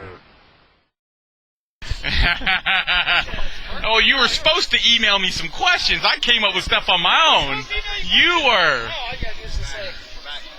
Yeah, that's All right, right, Bearcat fans, we got a minute, 50 seconds left in the halftime. Watching the Wildcats and the Bearcats warm up. Another cat fight this second half. Hoping that the Bearcats will come out on top. They're leading right now 35-13. Jeff, were you able to get any kind of statistics? No, unfortunately, things That's great. I weren't ready appreciate for that us. commentary. Thank you, Jeff. Yeah, sorry about that. That's all right. Well, unfortunately, y'all did miss a lot of football. A few scores. You did miss 13 points, which we're not too happy about. But again, I guess the best part, though, is, Jeff, that it is the first 13 points that the defense has allowed. Well, actually, 7 points goes against the defense, Yeah. and 6 points goes against the special teams. That's right. Unfortunately, it all goes down as points against the defensive coordinator, in the scorebook, so to say. Well, we're sitting here watching David Holtgrave just boot the ball.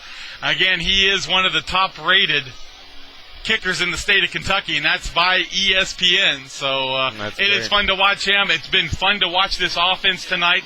They've been smooth. They've made a lot of completions. The passes have been really accurate. The catches have been perfect. And best of all, you're seeing the line move, which allows the running backs to move the ball even more. Well, the most important part, as you mentioned, is keeping them off balance. Yes. And they're not sure what we're doing. Are we running the ball? Are we passing the ball? We have so many different formations that are being thrown at them right now that the confusion factor is really what's helping us immensely. Tommy Stafari sticks out of my mind from the first half.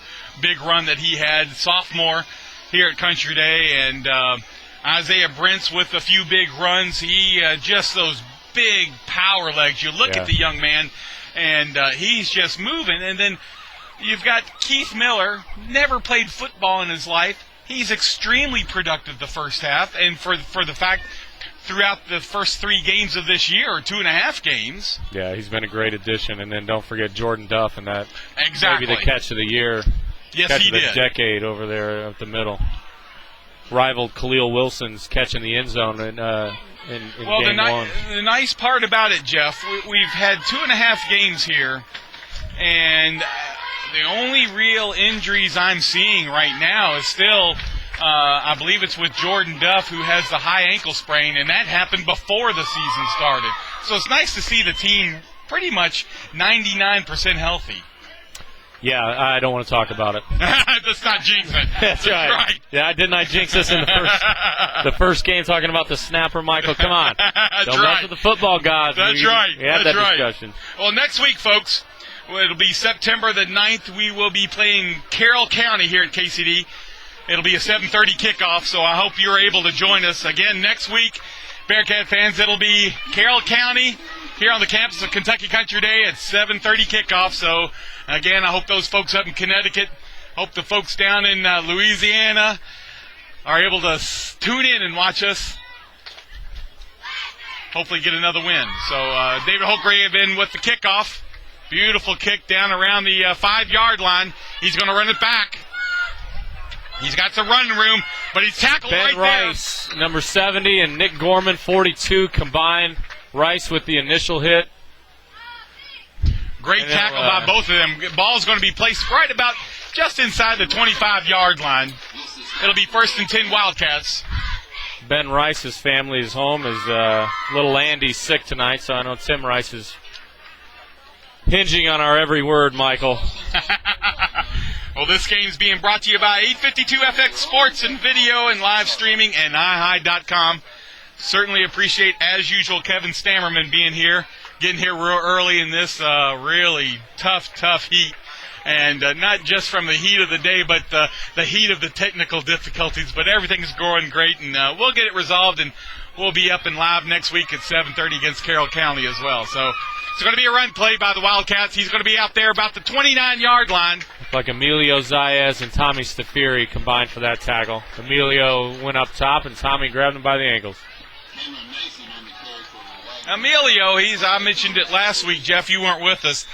He's one of those players that kind of came outside the family way. The family way was going to St. X, and he really and his father really liked how Tim Green put together a really talented coaching staff, and that's what's brought him to Country Day.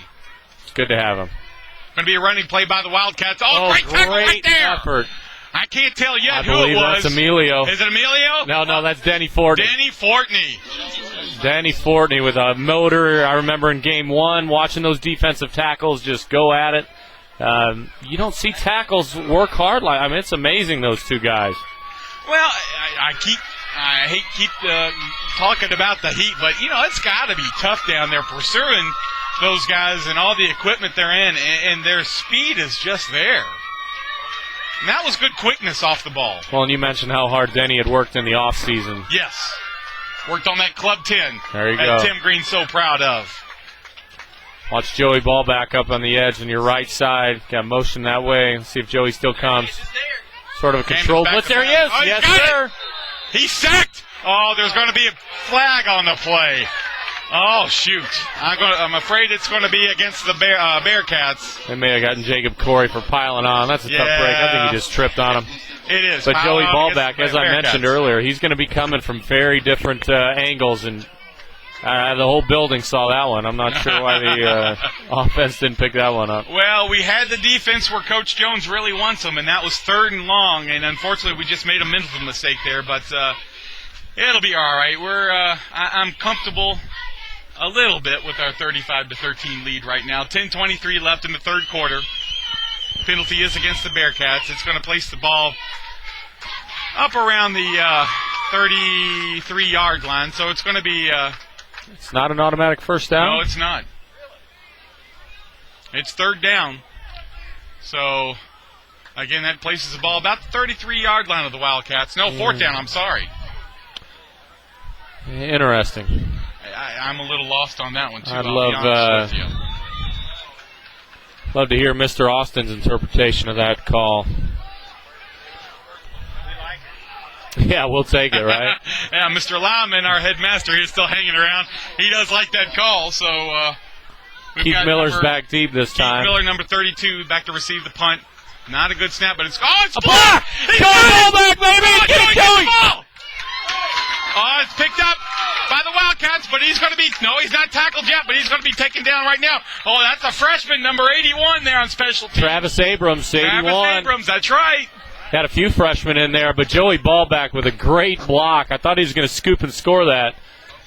Incredible play. I did too. I tell you what, I can't help but get out of my chair and start yelling for something like that. Joey just did a great job. He seems to be all over the field tonight. Yeah, careful, Michael. We're pretty high up here. Well, the ball is going to be placed on the 23? 17-yard line. 17-yard line. It's going to be 1st and 10 Bearcats. This first down is brought to you by Verizon 4G LTE mobile internet. Schultz goes under center. 2 receivers out to the end. Defensive confusion out there. Yeah, there really is. Khalil Wilson's got the ball. He's down to the 15-yard line. Not maybe a couple-yard gain right there. It's going to be 2nd down for the Bearcats. Coach Riscotti was jumping around there, wanting them to get the play off. For some reason, we allowed the Wildcats to shift into that, and boy, we really could have taken advantage of one there. Absolutely. Well, we got 9.5 minutes left in the third quarter. Bearcats are winning 34-13. Ball's placed on the 14-yard line. It's now 2nd down 7 for the Bearcats. Schultz is going under center. We got 2 wideouts closest to us. 2 in the backfield. He takes the snap. It's going to be handed off. I believe it's Isaiah Prince. He's down to the 10-yard line, maybe inside the 10. No, it's going to be spotted on the 10-yard line. Nice run there. He got about 4 yards. So it's going to be 3rd and 3. Puts us in a great position earlier in the game, 3rd and 3, and we ran off tackle to Isaiah. as the defense was expecting us to pass. We'll see what they're looking for here. I bet we're going to run it again, Jeff. They really moved the defensive line off the line of scrimmage, so I would find it hard to believe that he's going to pass the ball here. Well, and you've got number 88, Khalil Wilson, exiting the ball game. Schultz goes up to center. Double tight set. Maybe a little play action to the tight end here. It's going to be handoff. There goes Isaiah. He's got a hold. Touchdown! No, just inside the 5-yard line. He's going to be around the 4-yard line, 3-yard line. It's going to be a 1st and goal for the Bearcats. Went back to that same 3rd and 3 play that they ran earlier in the night. As an offensive coordinator, if it works, you run it until it doesn't work. Absolutely. If they can't make that kind of play there, keep running it. Keep running it. Their legs are fresh and healthy as far as the Bearcat side. So Schultz goes under center. We got 2 backs in the backfield behind him. 1 lone wide receiver closest to us. It's going to be a run again to Isaiah Prince. Ooh, not much there. In fact, he might have lost a yard there. No, it's going back to the line of scrimmage. Big stick. No, it looks like he got about a yard there. No, it is on the 3. I apologize. Got a few players coming in from the sidelines for the Bearcats. Nick Gorman replaces Travis Abrams. 7 minutes, just under 30 seconds left in the 3rd quarter. It's 3rd and goal for the Bearcats. Or, excuse me, 2nd down. 2nd and goal for the Bearcats. Lone setback. Overload the right side. He's got some blocking there. He's going to get in. Touchdown, Bearcats! Nice play. Isaiah Brents. Nice 3-yard move. He had some great blocking in front of him. Tight end was really able to get a good block out there that allowed him to go into the end zone. Well, Coach Rascotti had run the same formation 4 plays in a row, put out the same personnel, but then he did some shifting, moved his fullback to a wing on the right side, then brought his tight end in motion to create an overload. Waggener didn't adjust to the play. Touchdown, Isaiah Brents. All right, Mimi, at this point, after attempts for you. David Holtgrave's in. Fumbled the snap. Oh, he fumbled it. Khalil gets it off. Oh, ruled incomplete. Khalil picked it up. Quick thinking. Wasn't able to convert there. So the score is going to be 41-13. Bearcats are leading with 7 minutes, 8 seconds left in the 3rd quarter. This is Bearcat football. We'll be back in just a couple of seconds.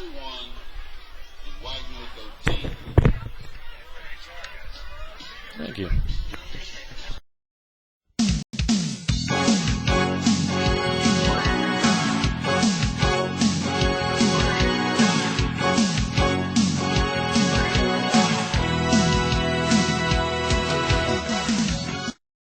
Calmations have joined the party at Mimi's house. I wish Nick would wave to it. I'll let you read that one. All right, Bearcat fans, yes, Chalmations, yes, we can't get Nick to wave to you. I don't know if Coach Green would really appreciate us going down there and say, hey, Nick, can you wave to your family down in Louisiana? But we'll see if we can do something like that one of these days. I can wave to you, but I don't know if you care to see my face. It did look like his helmet came off on that last play, though, down at the end zone. I saw Nick pumping the helmet, and surprised the Emmitt Smith flag didn't come out after him. We got Mark Holtgrave coming out here for the kickoff. Got 2 receivers back for the Waggener Wildcats, waiting to kick off. 7 minutes, 8 seconds left in the 3rd quarter. Bearcats are winning 41-13. Oh, it's a pooch kick. Oh, he's going to grab it. The Wildcats have it. They're running. There's Spurrier out there to the side. Oh, who's got Jack that tackle? Pike, number 8, Pike. the freshman.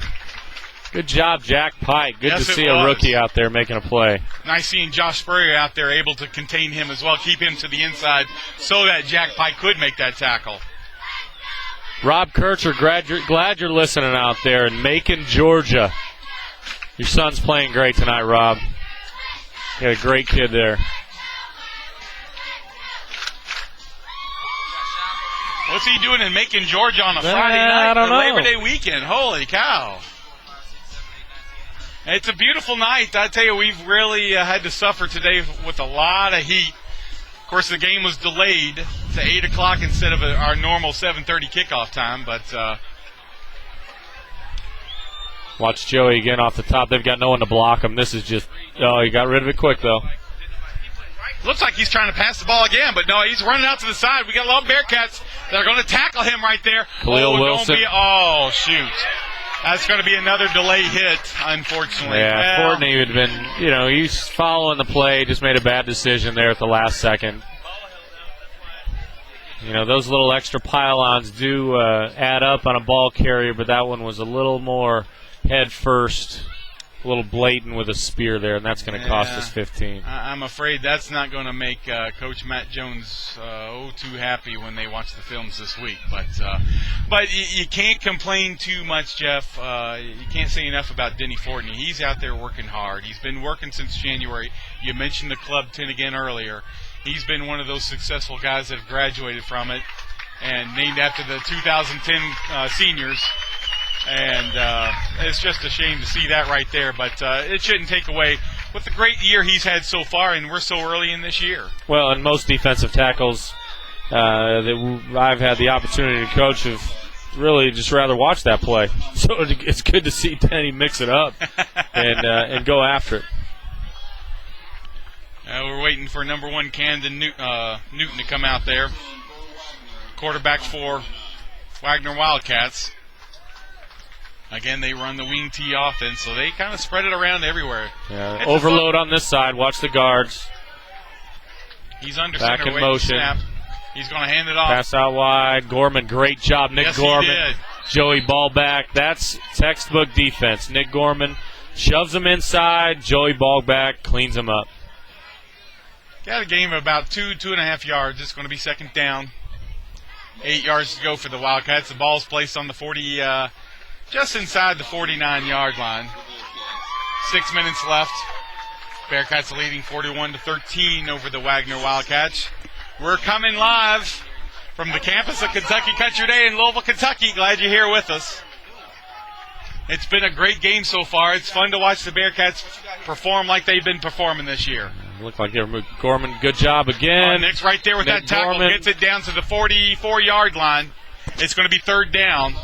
It's exactly how the defense is designed. 42 and 34. Gorman and ball back, holding people in the right spots. Number 5, Sullivan on that carry for the Wildcats. 2 yards of carry and going to get it done. Good job. And he's just outside the 44-yard line, right in between the 44-45-yard line. About 5 minutes, 10 seconds left in the third quarter. 3rd and 4 for the Wildcats. They're going back to the spread offense, something that Coach Jones likes to see. Here comes the ball back. Far side. Here he comes on the outside. There was a hold right there. No call. It's going to be a first down. He's down to the 30-yard line, about 32-yard line. Nice run by Camden. He's a quick player. He's tough to put down. You're not sure if he's going to pass it, not sure if he's going to run it. Then he makes some quick moves out there in the. Yeah, I think the Bearcats are happy that he decided to slide on that one. That hasn't been his MO tonight. He's been knocking people over, not sliding, so we'll take it. Yeah, we will take it. Ball's going to be placed on the 32-yard line. 1st and 10 for the Wildcats. 4 minutes, 40 seconds left in the third quarter. We got timeout on the field. Looks like they're back to their wing T look with that overloaded line to the top side of your screen. I think the reason the play was called, the official just saw one of the players had a shirt that was not tucked all the way out with over the shoulder pad. So he's back under center. It's a fumble right there. He's a fumble. He might not get it. No, he downs at about the 40-yard line, and that's Camden Newton. Didn't get a clean pick off that snap from his center. That's going to take it way back to the 40-yard line. Just like where the Bearcats like to have it, 2nd and long. He may be a little winded out there. I'm a little winded up here.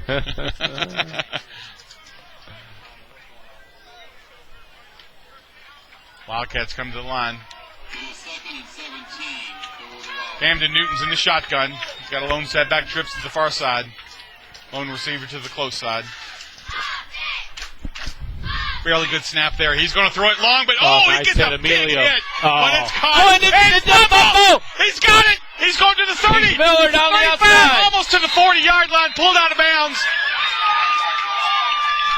That was number 32. Keith Miller on that return. Yes, it was. I believe that was Great Khalil Wilson. anticipation from that tip. Khalil Wilson with a big hit. You know, we had two guys just lambast some Wildcats. Emilio Zayas on the quarterback, Khalil Wilson on the receiver, Keith Miller there to scoop it up. That first down's brought to you by Verizon 4G LTE mobile internet. Again, I certainly do want to mention Kevin Stammerman. We certainly do appreciate him coming out here, and 852FX and ihigh.com. If you have any videotaping you want to do for your high school, your player that you want to promote, give Keith a call.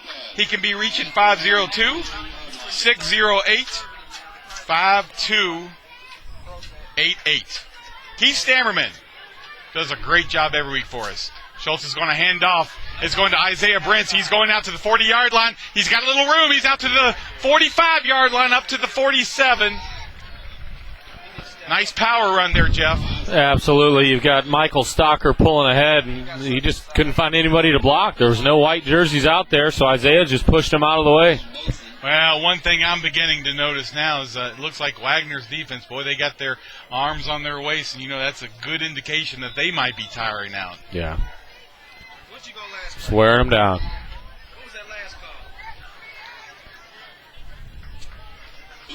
Offense comes up to the line of scrimmage.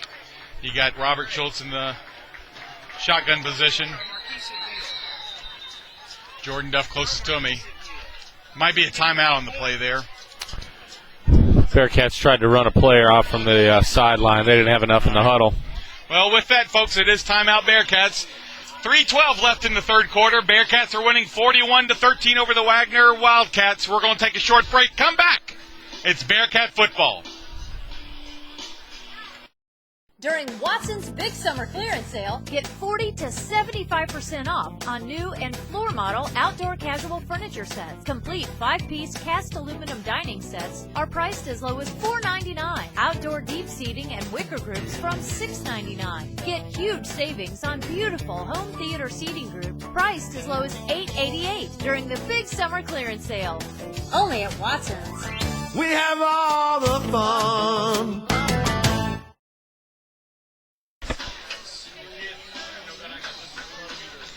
Get Eric a butt pad from somebody that ain't in the game. All right, Bearcat fans. We're coming to you live, 852FX video streaming internet. Thank you to them and also to ihigh.com. Again, I've mentioned it every game this year. We'll be here for every home game. We've already been to 2 away games, hopefully another 1 or 2 away games, but also we hope to get to those playoffs, and we will be covering those as well. Schultz is in the backfield. He's taking the snap. He's out, running out to the side. It's complete. Over there to number 23, Jordan Duff. Not much of a gain there, Jeff. It's going to be a gain of about 1 yard. So it's going to be second down 9. Nice outlet look by Robert Schultz there. No one open deep. Check down. Hit your man in the flat. Give him a shot. He picked up 2 after a bobble. He doesn't bobble that ball. He's got a chance to turn it up the field. Well, we certainly do appreciate the Bearcat Nation being here live with us. And along with the Bearcat Nation, hopefully we got a few of the Wagner Wildcats watching as well. We certainly do appreciate y'all being with us. Coming to you live from the campus of Kentucky Country Day School in Louisville, Kentucky. This is Michael Benn. Alongside me is Jeff Holbrook, Director of Admissions. If you're smart enough, I was never smart enough. I couldn't get in Country Day. But you got Jeff Holbrook to talk to. Penalty on the play. I'm assuming that the preliminary signal is going to be offsides against the Bearcats, or false start. It is. It's going to be against the Bearcats. Be a 5-yard penalty. Takes the ball back to 45-yard line. That's going to be 2nd and 14 for the Bearcats.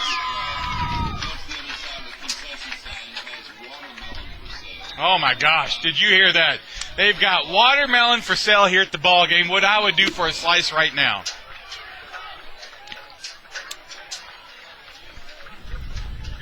I love watermelon. We're not getting set here, Michael. I don't know what's going on. It's 3 straight plays. Not a good snap to Robert Schultz either. It's going to be a pass. He's got a Keith guy Miller. wide open. He just him. missed it. I can't tell who that was. Keith Miller, 32. Keith Miller. He had 2 or 3 steps on the defense there. Yeah, he had some clearance there. He would have gone all the way to the house.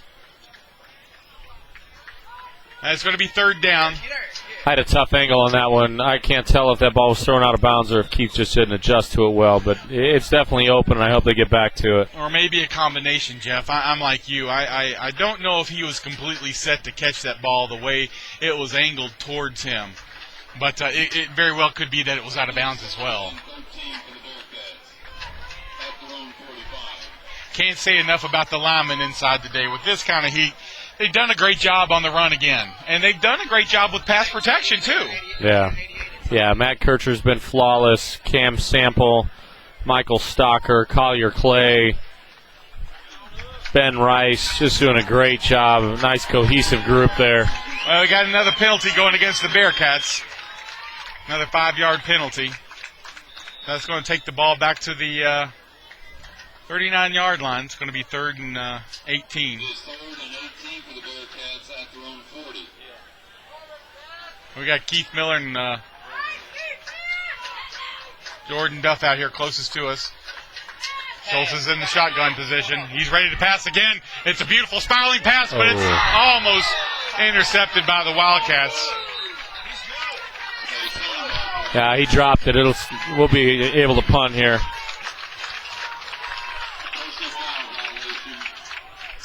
Oh, wait a minute. There's a flag on the play. Against the passer.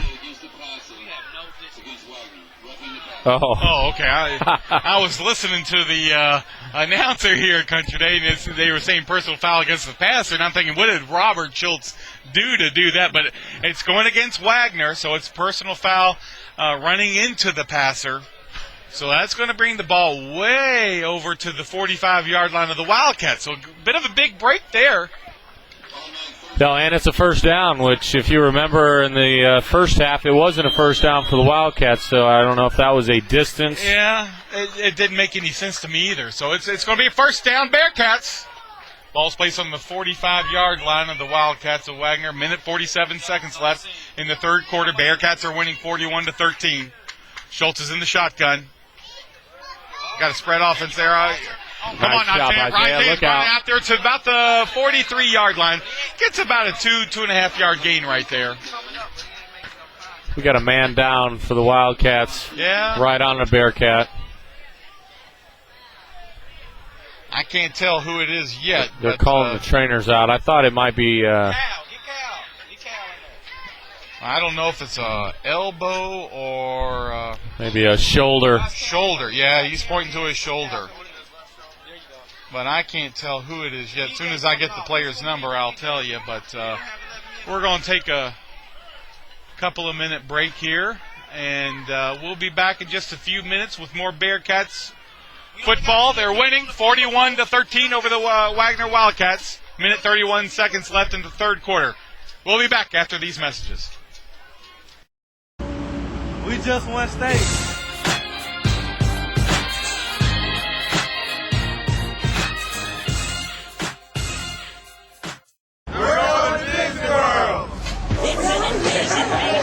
It's an invasion. It's an invasion. It's tea time. It's an invasion. It's an invasion. KYA Well, it's number 11, Walter Fredwick, who was injured on the play there. He's a senior. Well, he walked off the field, or jogged off the field. Looked like he was all right. So got Robert Schultz in the shotgun position. Ready to pass again. He's got Khalil Wilson open right there. Catches it. Gets it out there. It's about the 41-yard line. Gain of about, I'm guessing about 3 yards. It'll be 3rd and 5 for the Bearcats. Maybe 2 yards there. I can't tell. 2. Oh, pick up a 1 yard. I thought he got a little more than that. But nice pass. I mean, it was... Yeah, you're just taking what we can get. Take what the defense gives you. move on to the next play. Ball's going to be placed on the 41-yard line. It's 3rd and 6 for the Bearcats.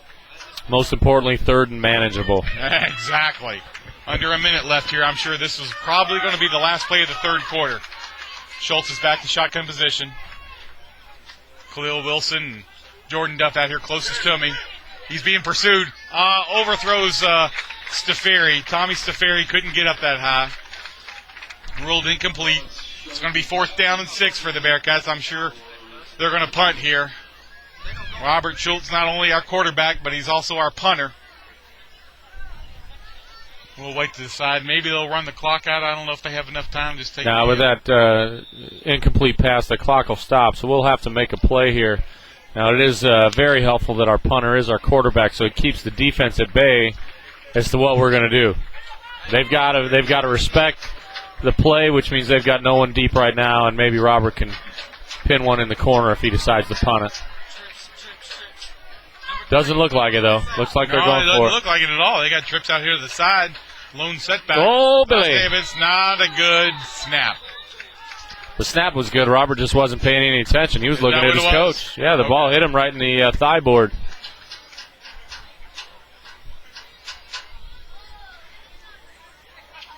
Ball start against the Bearcats. That'll be a 5-yard penalty. That's going to take the ball back to the 46-yard line. It's going to be 4th and 11. Let's see if they keep doing it again. I'm curious to why he's going here on 4th down. I know we're up 41 to 13, Jeff, but I don't know if I would have gone for it. I'd like to see the ball being pinned back in the corner inside the 10-yard line. That's why I'm standing up here, and Coach Green's on the sideline. That's why he's punting. There you go. Oh, he may have touched that. That was scary. It's going to be down there about the 15-yard line. It's going to be 1st and 10 for the Wildcats on their own 15-yard line. It's a great weapon when your quarterback's your punter. Yeah, it is. Everybody's nervous. They're really going for it. They're trying to put the nail in the coffin, so to say, and then we just coffin corner kick one down there inside the 20. So a very nice job. Well, 29 seconds left. I assure you this should be the last play of the quarter, but Bearcats are up 41 to 13.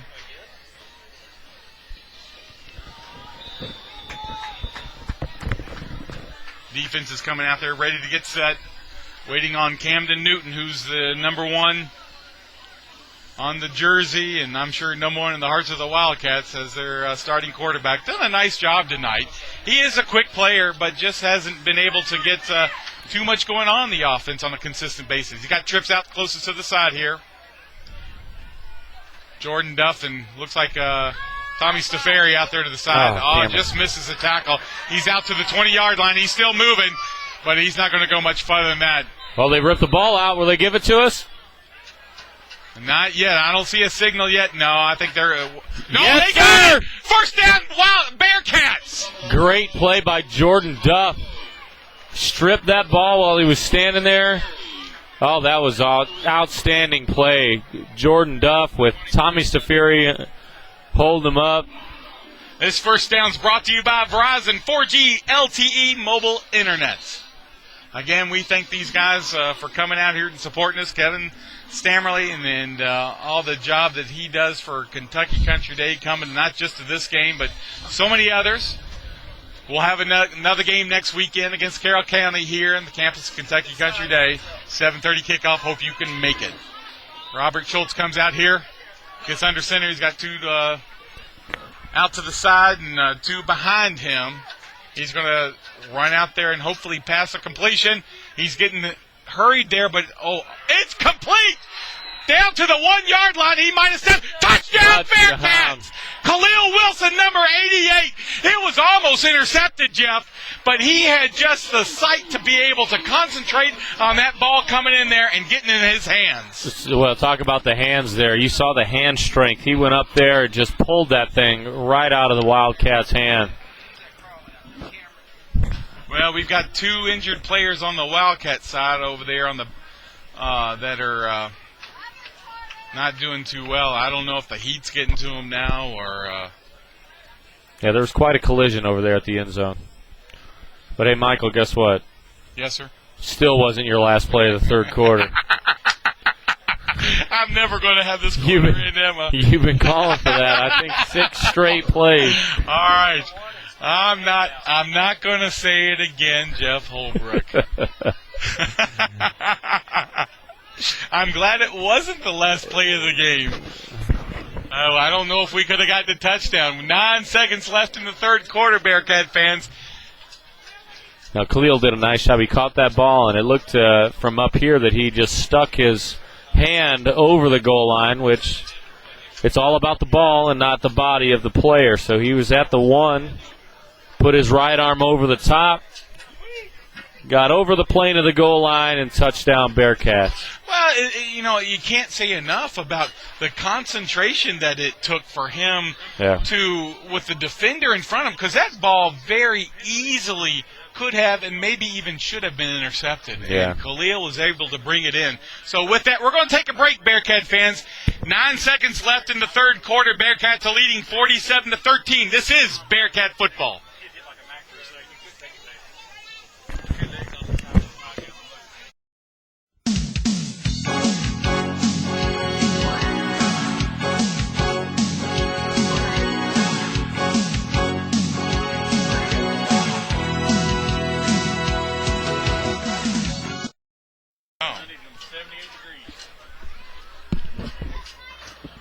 One's complaining about a knee, and one is dehydrated. He's got, they're stretching both of his legs. During Watson's Big Summer Clearance Sale, get 40 to 75% off on new and floor model outdoor casual furniture sets. Complete 5-piece cast aluminum dining sets are priced as low as $4.99. Outdoor deep seating and wicker groups from $6.99. Get huge savings on beautiful home theater seating group priced as low as $8.88 during the Big Summer Clearance Sale. Only at Watson's. We have all the fun. All right, Bearcat fans, we had a couple of injured players for the Wildcats there. Number 25, Marquise Nelson, and number 4, Cameron Mason. So it looks like one had a little bit of a knee problem out of Marquise Nelson, and number 4, he was just dehydrated. He had both of his legs up in the air stretching. So maybe the heat's getting a little to them, a little too much, and make sure those guys get some fluid down their body. Well, the best part is they're coming off under their own power. Exactly. That's a good sign. Certainly don't want to see anybody injured here. So we got David Holtgrave in, hopefully ready to kick another one in for us, and I'm sure he's going to be out there kicking for great snap, great hold. It's good. Bearcats now 48. Waggener Wildcats 13. That one is definitely for David and Judy Long and Bob and family Jim and Charlene Holtgrave. So I hope you all enjoyed that point after attempt. We're going to take a break again. Hope you'll be back for more Bearcat football and maybe 1 or 2 more plays in the third quarter. Who's to say? I'm not saying it anymore.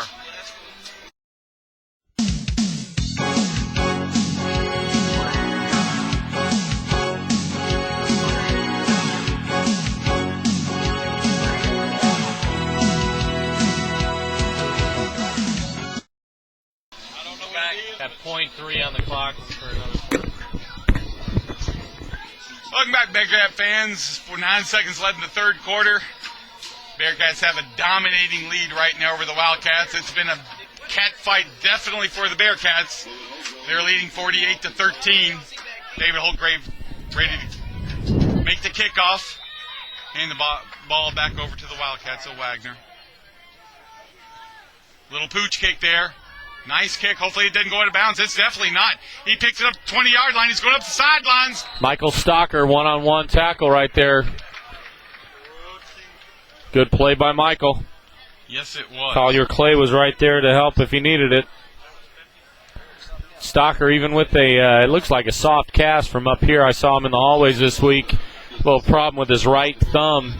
Yeah, he severely sprained it this past week, and but should have it in the cast. He thought for about a week.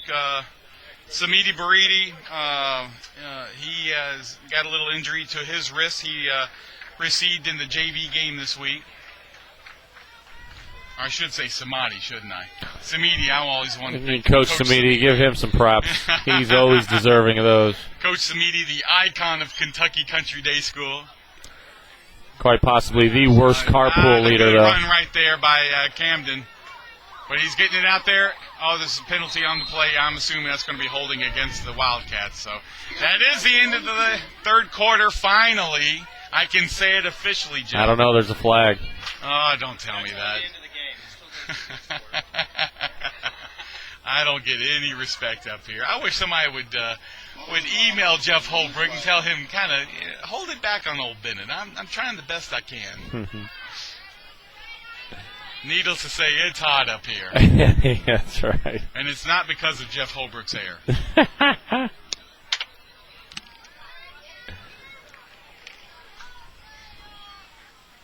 Yeah, it's going against the Wildcats, so it's being marked back to the 22-yard line, so it's going to be 1st and 10 for the Wildcats. Our officials trying to get this game going. You know, it's they're saying they're not starting the next quarter. Oh my gosh! I thought they would. That's so funny. Tim Rice, if you're listening, please text Jeff Holbrook to leave me alone. I'm doing a pretty good job. Give me a little respect.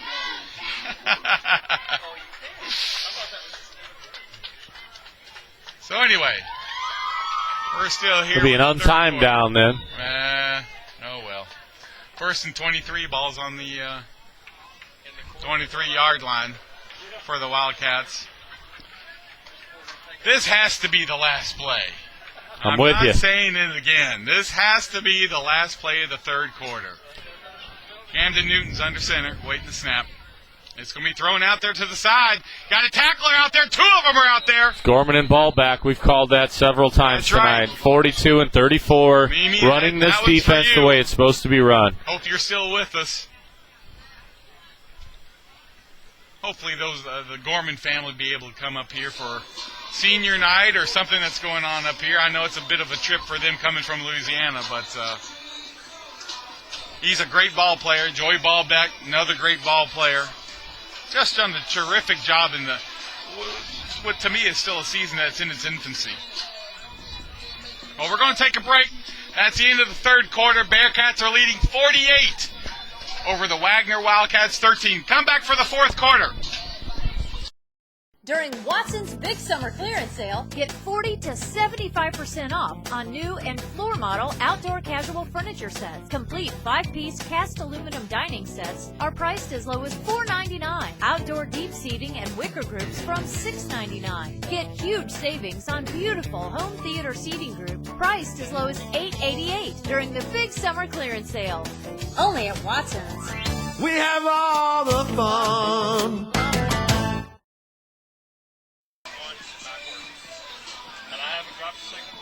All right, Bearcat fans, we're back. This game's being brought to you by iHigh.com and 852FX Sports Video and Live Streaming.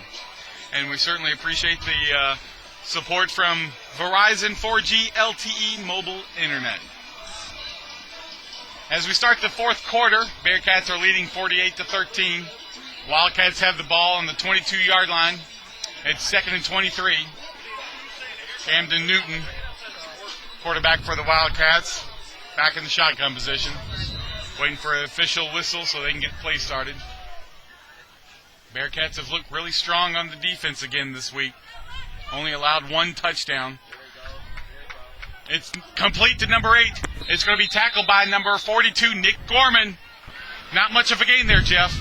No, the great pressure again by 34, Joey Ballback. He has been in his face all night long, forcing him to throw the ball early, if not creating havoc, sacks, etc. in the backfield. Just a great game for Joey. Well, he anticipates the ball, and I think he does a great job, and he's proven that the first 2 games of this year. He anticipates where that ball is going and reacts to it.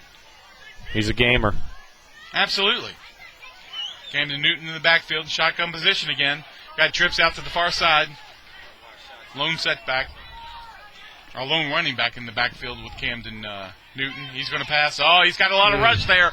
Just missed by the Bearcat. Oh, there he is again. Gorman, great tackle. Nick Gorman, he's able And to a slow host him of down. Bearcats. Yeah, you got Tommy Staferi in there, Cam Sample in there. Several of the Bearcat players able to take him down. Bit of a gain there. He got about 8 or 9 yards off that play. It's going to be 4th down. Keith Miller's going to be back to receive the punt for the Bearcats.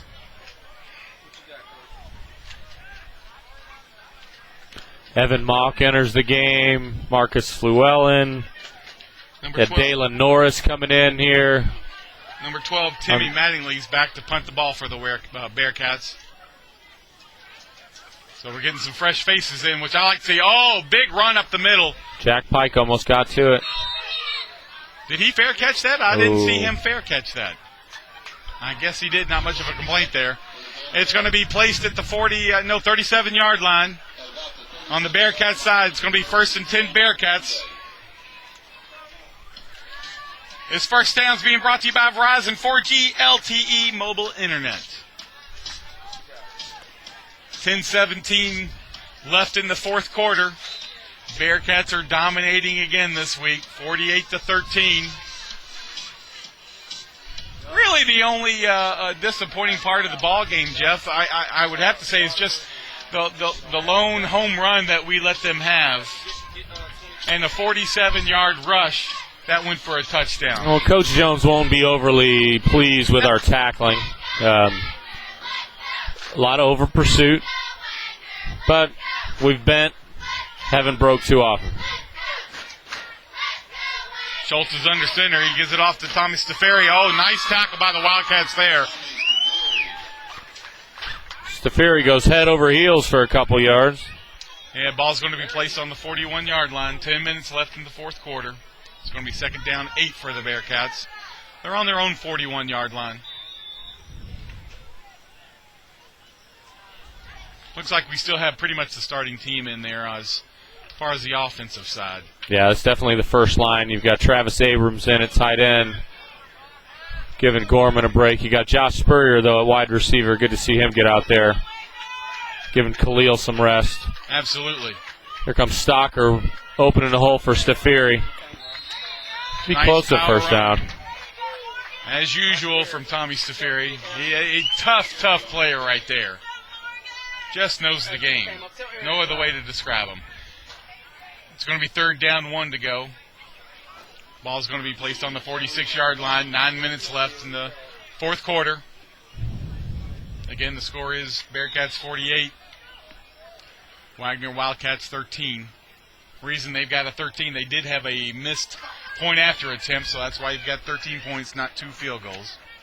So you had a touchdown off of a run back from a kickoff, and then a 47-yard rush that the Wildcats were able to get on the Bearcat defense. So Robert Schultz comes under center, waiting to snap. Gives it off to Tommy Staferi. He's going up there, gets to 50, got to the 45. He's down to the 40-yard line. 38-yard line is where he got to. Big run. Good to see late in the game. That line is still moving the ball and allowing Tommy Staferi to get down there and get a good run, Jeff. Great run. That play has been extremely effective tonight. Pulling our guard out, leading the way. Great job, Bearcat line. Great job, Bearcat backs. That first down is brought to you by 852 FX Sports Video and Live Streaming and iHigh.com. Don't forget, Bearcat fans, next week I hope to see big Bearcat Nation here on campus. We're going to have a big tailgate party next Friday night. Hope to see all the grades, all the students, all the families supporting the team here live. Or if you're not able to, we'll be here. Starting at 7:15, we'll start the broadcast. Jeff Holbrook and I will be here hosting the game live on 852 FX and iHigh.com. Beautiful pass. It's just a little bit underthrown and intercepted. Oh, that would have been a perfect pass, but he's got the ball out there. Tommy Staferi's going to tackle him right there about the 11-yard line. Too bad right there, but that's okay. I mean, maybe an ill-advised pass right there, Jeff. He was pretty much covered. Yeah, good effort. Tried to sneak it in there. It's late in the game. 7:46 left in the ball game. 48-13, Bearcats are leading. Wildcats are taking over on their own 11-yard line. It'll be 1st and 10.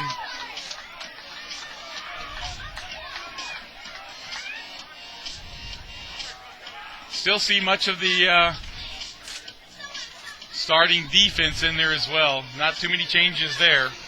I do see 57 Peter McKay enter the ball game, a defensive tackle, giving immediately Ozias a break.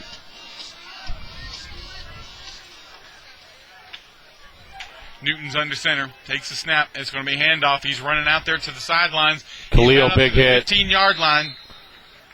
Okay, I Free see safety. Cam Sample out there. Who else was out there? Khalil Wilson made the initial hit coming up from free safety, that robber position.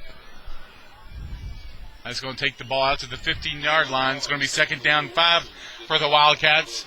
7 minutes, 25 seconds left in the ball game. Again, Bearcats are leading 48-13. Wildcats have the ball. Got Dalen Norris also in there. I believe he entered the game for ball back. And Travis Abrams, nice to see that freshman out there as well. Marcus Llewellyn, the outside backer. Lone receiver out to the side of us. This is going to be another pass off. Almost, Marcus. Good effort. It was. There he comes. Right there. There's your defensive tackle pursuit. No, that's Denny Fortney. Fortney. Nice job by Denny. He gets probably, I don't know if he got a little bit, about a yard there in that rush. Great pursuit by Denny. Yes, it was. I mean, this is the 4th quarter. A lot of these guys, as you know, play both sides of the ball, and you can tell they're in really good shape. 6 minutes, 20 seconds left in the ball game. Ball's on the 16-yard line. It's 3rd down 4 for the Wildcats. One receiver out to the side, one going into motion. There's going to be another handoff up the middle. I see Denny Fortney right there, as well as Peter McKay jumped on top. It's good for 1st down for the Wildcats. That's going to put the ball on the 21-yard line. 1st and 10 Wildcats. 6 minutes left in the ball game.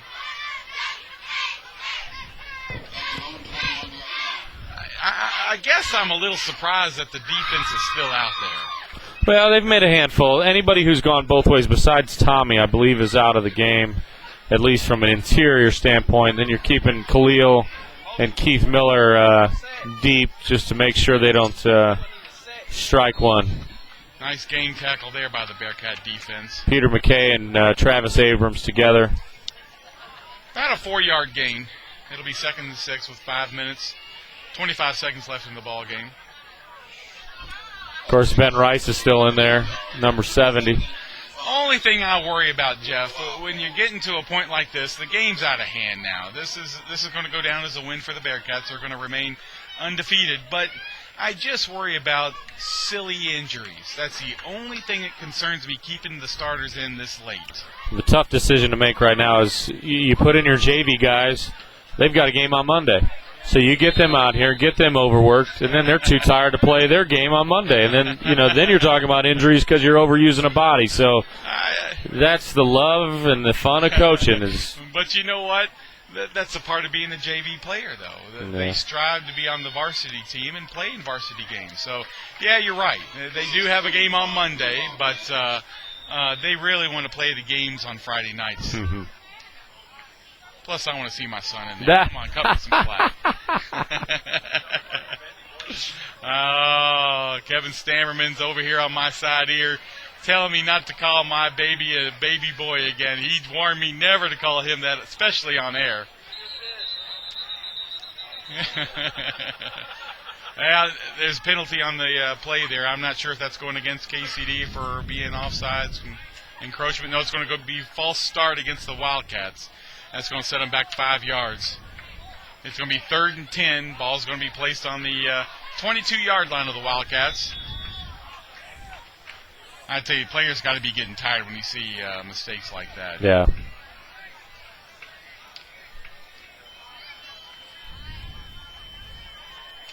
Been a long night for them. They had a couple of good standouts. A couple of good plays for tonight, but other than that, defense is really taking care of business. And you got to give it to them, Jeff. They have only had one touchdown this season. Yeah, that's impressive. Well, there's timeout on the field. We're going to take a break. Bearcats, with 3:54 left in the ball games, are dominating this game, 48-13 over the Waggener Wildcats. We'll be back after these commercials. We just won state.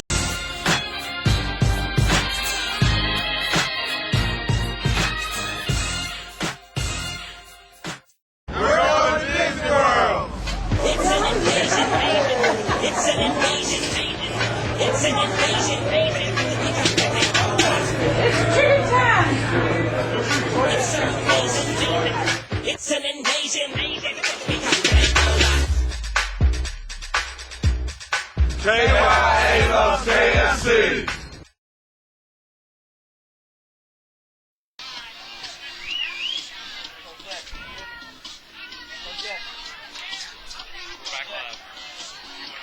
Welcome back, Bearcat fans. Got a good shot of my dad right there watching this ball game, Jerry Bennett from Nashville, Tennessee. Big 5'11", 100 and nothing when he was in high school. Quite the ball player is all I keep hearing all my life. It's a good defensive play right there. Pass is ruled incomplete. Had good run attack there. Who was that? Number 70, Ben Rice. Ben Rice. Some great pressure on the quarterback. Dalen Norris in there as well. It is 4th and 9 for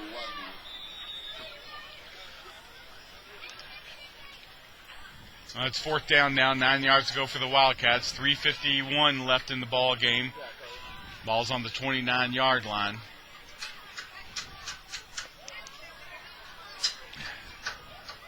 Back to receive for the Bearcats, number 88, Khalil Wilson.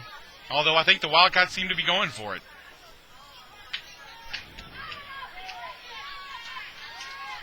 Trying to keep that offense alive. Maybe get one more score before the end of this ball game. He's running out to the side. He's got a lot of room to run. He's going to be tackled? No, he's still running. He's out to the 30, 35, 40, 45, 50. He's still on his feet. Cam Sample just missed him. He's at 45, scrambling to the 40, to the 35, 30. He might go all the way. He is. 20, 15, 10. Touchdown, Waggener. There's a penalty on the play, though. Not quite sure what's happened there, but he may have ran 250 yards on that play, Michael. My goodness. To the right, to the left, back to the right. Back up a few yards. Could all be for naught. well, it's a nice effort for that young man. You're getting beat. Game's out of hand, 48-13. I'm proud of a guy like that wants to work hard and succeed. Absolutely. That's a great highlight reel play for him, regardless of the flag. Well, it sounds like the Waggener fans below us aren't too happy. So, no, it's going against the Bearcats. Oh, it's holding against both sides. It's going to be holding against the Bearcats and holding against the Wildcats of Waggener, so that play is going to go for naught, which is just too bad. I mean, I'm all for beating a team, but let's just... when you get an individual effort like that, you want it to be rewarded. Yeah, you do. I'm not sure if Camden's going to be able to come back out here and do a run like that again. There's a lot of tired young men out there. I might be able to tackle them tonight. And there you go. Evan Mock comes in for Fluellen, 44. Evan's a freshman. Good-looking young man. Oh, yeah. He's strong, great family. Great kid. He played on our middle school team for years. Really a team player. With some of the personnel that we had on the group, required him to play center for us for a couple years, and he just did whatever the team needed, and now he's had a chance here at the JV level with some other people around him to get some time at tailback, fullback area, and then also move out to linebacker. So it's a good thing for him. Well, we got number 32, Keith Miller, in. They are going to punt now, but I think we had too many players on the field, so the Bearcats might have called timeout there. It is. Timeout, Bearcats. Well, with that, we're going to take a short commercial break. Bearcats are winning 48-13. 3 minutes, 24 seconds left. Come back after these commercials. During Watson's Big Summer Clearance Sale, get 40 to 75% off on new and floor model outdoor casual furniture sets. Complete 5-piece cast aluminum dining sets are priced as low as $4.99. Outdoor deep seating and wicker groups from $6.99. Get huge savings on beautiful home theater seating groups priced as low as $8.88 during the Big Summer Clearance Sale. Only at Watson's. We have all the fun. Boy, y'all got some great athletes on that team. Really? What? I like Camden Newton. He's fun to watch. Yes. Joe Baldwin. Sullivan. Yeah. Yeah. Y'all still have a good team. I mean, you're 2-0 coming in this ball game, correct? Oh, I'm sorry, Bearcat fans. I'm back here having a conversation with one of the Waggener coaches, assistant coaches up here with us, so don't know how much the conversation you heard, but it was none of your business. So hope you're enjoying tonight's broadcast. This is our third game. Another rugby-style punt by the Wildcats. Keith Miller's going to pick it up. Oh, what a block. He's going out to the 50. He's into the 45, to the 40. He's got a little room. Oh, gets down to the 30-yard line, pulled out of bounds, and we have another flag on the play. I don't know if these guys, the referees, want to end the game or not. It appears that they don't, but it looks like it's going to be holding against the Bearcats. No, it's a legal block against the Bearcats. So that's going to take it back. A nice run by Keith Miller right there, Jeff. Yeah, he was very shifty. Made some things happen. Picked up the ball late when it was on the roll there. Got around that first guy and then had some room. Well, with 3 minutes, 10 seconds left in the ball game. Again, the Bearcats have a commanding lead, 48-13. Bearcats going to take the ball on the 49-yard line of the Waggener Wildcats. We're coming to you live from the campus of Kentucky Country Day in Louisville, Kentucky. It's a blistering, steamy night, but it's good football. Blake Phillips, freshman, comes in to take over for the Bearcats. Evan Mock at fullback, just mentioned that.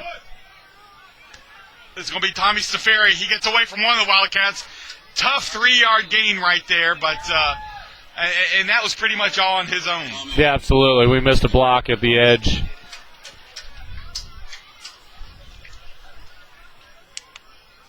Takes the ball to the 47-yard line of the Wildcats. It's going to be second down, 7 yards to go. Jacob Pfeiffer enters the ball game. All right.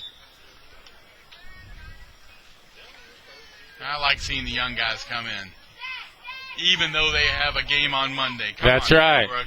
This is football. Josh Spurrier out close to me. Evan Mock in the backfield along with, I can't tell who it is. That's Pfeiffer. Yep, it's Pfeiffer. Ooh, horse collar. Nice tackle there by the Wildcats. The flag will be on a illegal formation of the Bearcats. Our wide receiver up top didn't get on the line of scrimmage. Pfeiffer lost about a yard on that run. Takes the ball back to the 48-yard line. It's going to be third down. But we'll see what they do as far as the penalty. That's going to go against the Bearcats. False start violation against the Bearcats. Calls false start. 2 minutes, 16 seconds left.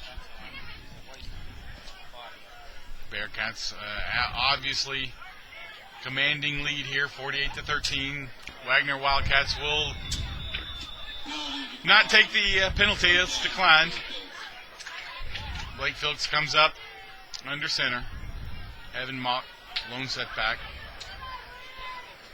Jack Pike down low at wide receiver. Fluellen and Spurrier at the top. Blake Phillips with his pass. Had a man open. Yeah, he did, but that's all right. Little nervousness there, but minute 55 left. 4th down, 9 to go on the Wildcat 48-yard line. Who's coming in to kick? Is that my good friend Harper White? Looks like 25 David Holtgrave. No, it's David Holtgrave. Okay. I thought they might put in freshman Harper White for this punt, but David Holtgrave is going to be in for this kick. We need 3 people. 9. We need 2 people. Oh, my God. Nice snap. Oh, end over end kick. It's not going to be returned. It's got a nice Bearcat roll, but just a little too much into the end zone. It's going to be first down for the Wildcats on their own 20-yard line. Well, we got 1:46 left in the ball game. We're going to take a break. How many plays is that? I'm not going to answer Kevin Stammerman how many plays that's going to be. I was jinxed too many times that it was going to be the last play the last time. So we're going to take a break. Hope you come back for the final part of this ball game. All right, never mind. We're not going for a break. So I'm not hitting anything tonight. I can't hit breaks. I can't hit how many plays are left in the quarter. It's all about the win, Michael. I see a good-looking number 74 out there, though. I'm happy to see that. All right. Number 74, Max Bennett. I'm allowed to say that name because I am his father. 62 Denny Smith checks in. Another freshman. You mean Perry Smith? No, Denny. I'm sorry. You're thinking Perry Fortney. Yes, I am. I'm thinking Haven't Perry seen Fortney. him yet, though. Camden Newton. Although maybe Back with backfield. It's going to be complete. Nice pass. Almost intercepted there by, who is that? Jordan Duff. But it was a nice completion. Takes the ball out to the 43-yard line. It's first down for the Wildcats. 1:37 left. Camden's in shotgun position. Waiting for the play call by the coaches on the sideline.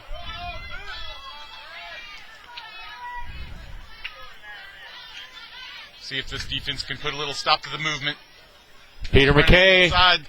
He's going to be complete. Oh, nice tackle right there, but it does go for completion. Forced out of bounds by number 23, Jordan Duff. 1:18 left. It's first down. Here comes your man, Perry Fortney, number 79. That's Denny's brother. That's got to be special for those two to be able to play football together. Ball's going to be placed on the 45-yard line of the Bearcats. First and 10 for the Wildcats. There's a good blitz right there, but it's blocked. He's getting out there. Jalen Norris on the pursuit. But he's not able to get him. We're forced out of bounds right there by number 81. Travis Abrams is 81. Travis Abrams, that's right.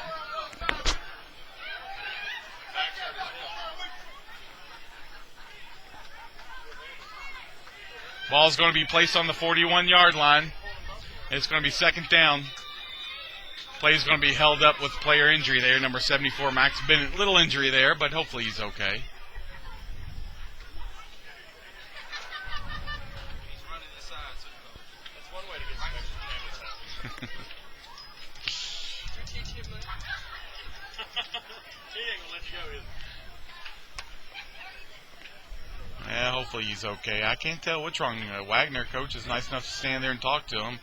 Coach Chad Pinkston comes out here. Maybe he's a little dehydrated because they're giving him some water, so not quite sure. Yeah. So he's going to come out of the game.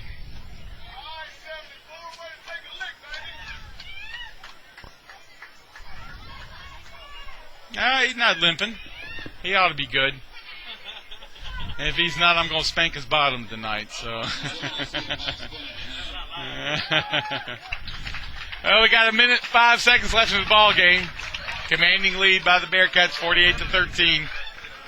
Well, good to see him go off under his own power, Michael, as we talked about earlier. He's getting some high fives on the sidelines. Hope all is well. He's only played a year of football. This is his second year, so this is all new to him. But he's loved the coaches, fallen absolutely in love with this coaching staff and all his teammates. So he's had a great time.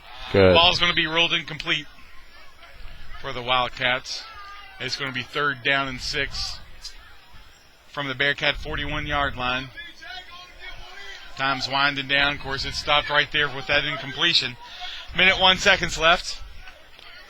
in the ball game. Cam Samples coming off the field now. August Blocker enters the ball game. All right. All right, 61, August Blocker. This is August brand new to the game of football. Exactly.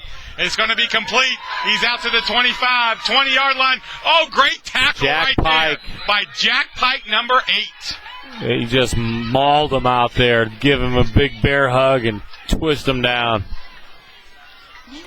That gets the ball back to down around the 23-yard line. It's going to be 1st and 10 for the Wildcats. 51 seconds and counting left in the ball game. Camden Newton is in the shotgun position. He's ready to pass. Got a little blitz coming on to him. He's going to be passing it. Keith Pickett. Come on, Keith Miller. Oh, pass is ruled incomplete. Keith Miller was down there to break up that play. Nice job by him. It's going to be 2nd down. Ball remains on the 22-yard line. 38 seconds left. He's slow to get up. Is he? He came down a little funny. I hope that's not a knee. All right, folks. Well, with this, Keith Miller down the field, we're going to take a quick break. We'll be back with more football. Bearcats are winning 48-13 over the Wildcats.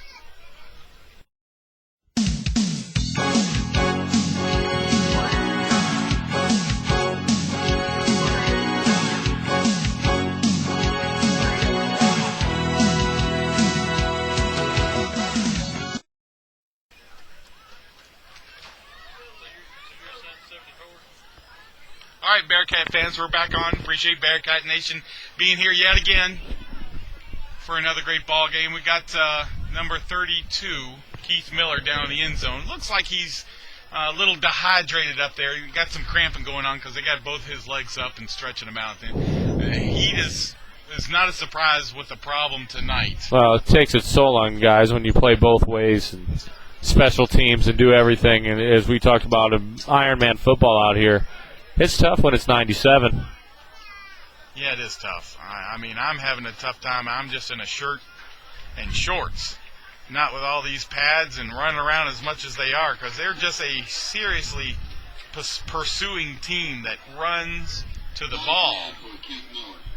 Now, Keith's up and walking over to the sideline, so good to see him up under his own power and going back over.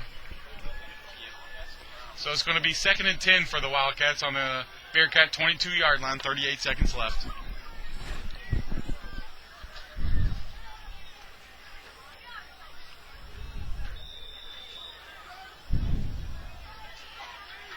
Camden Newton's back in the shotgun.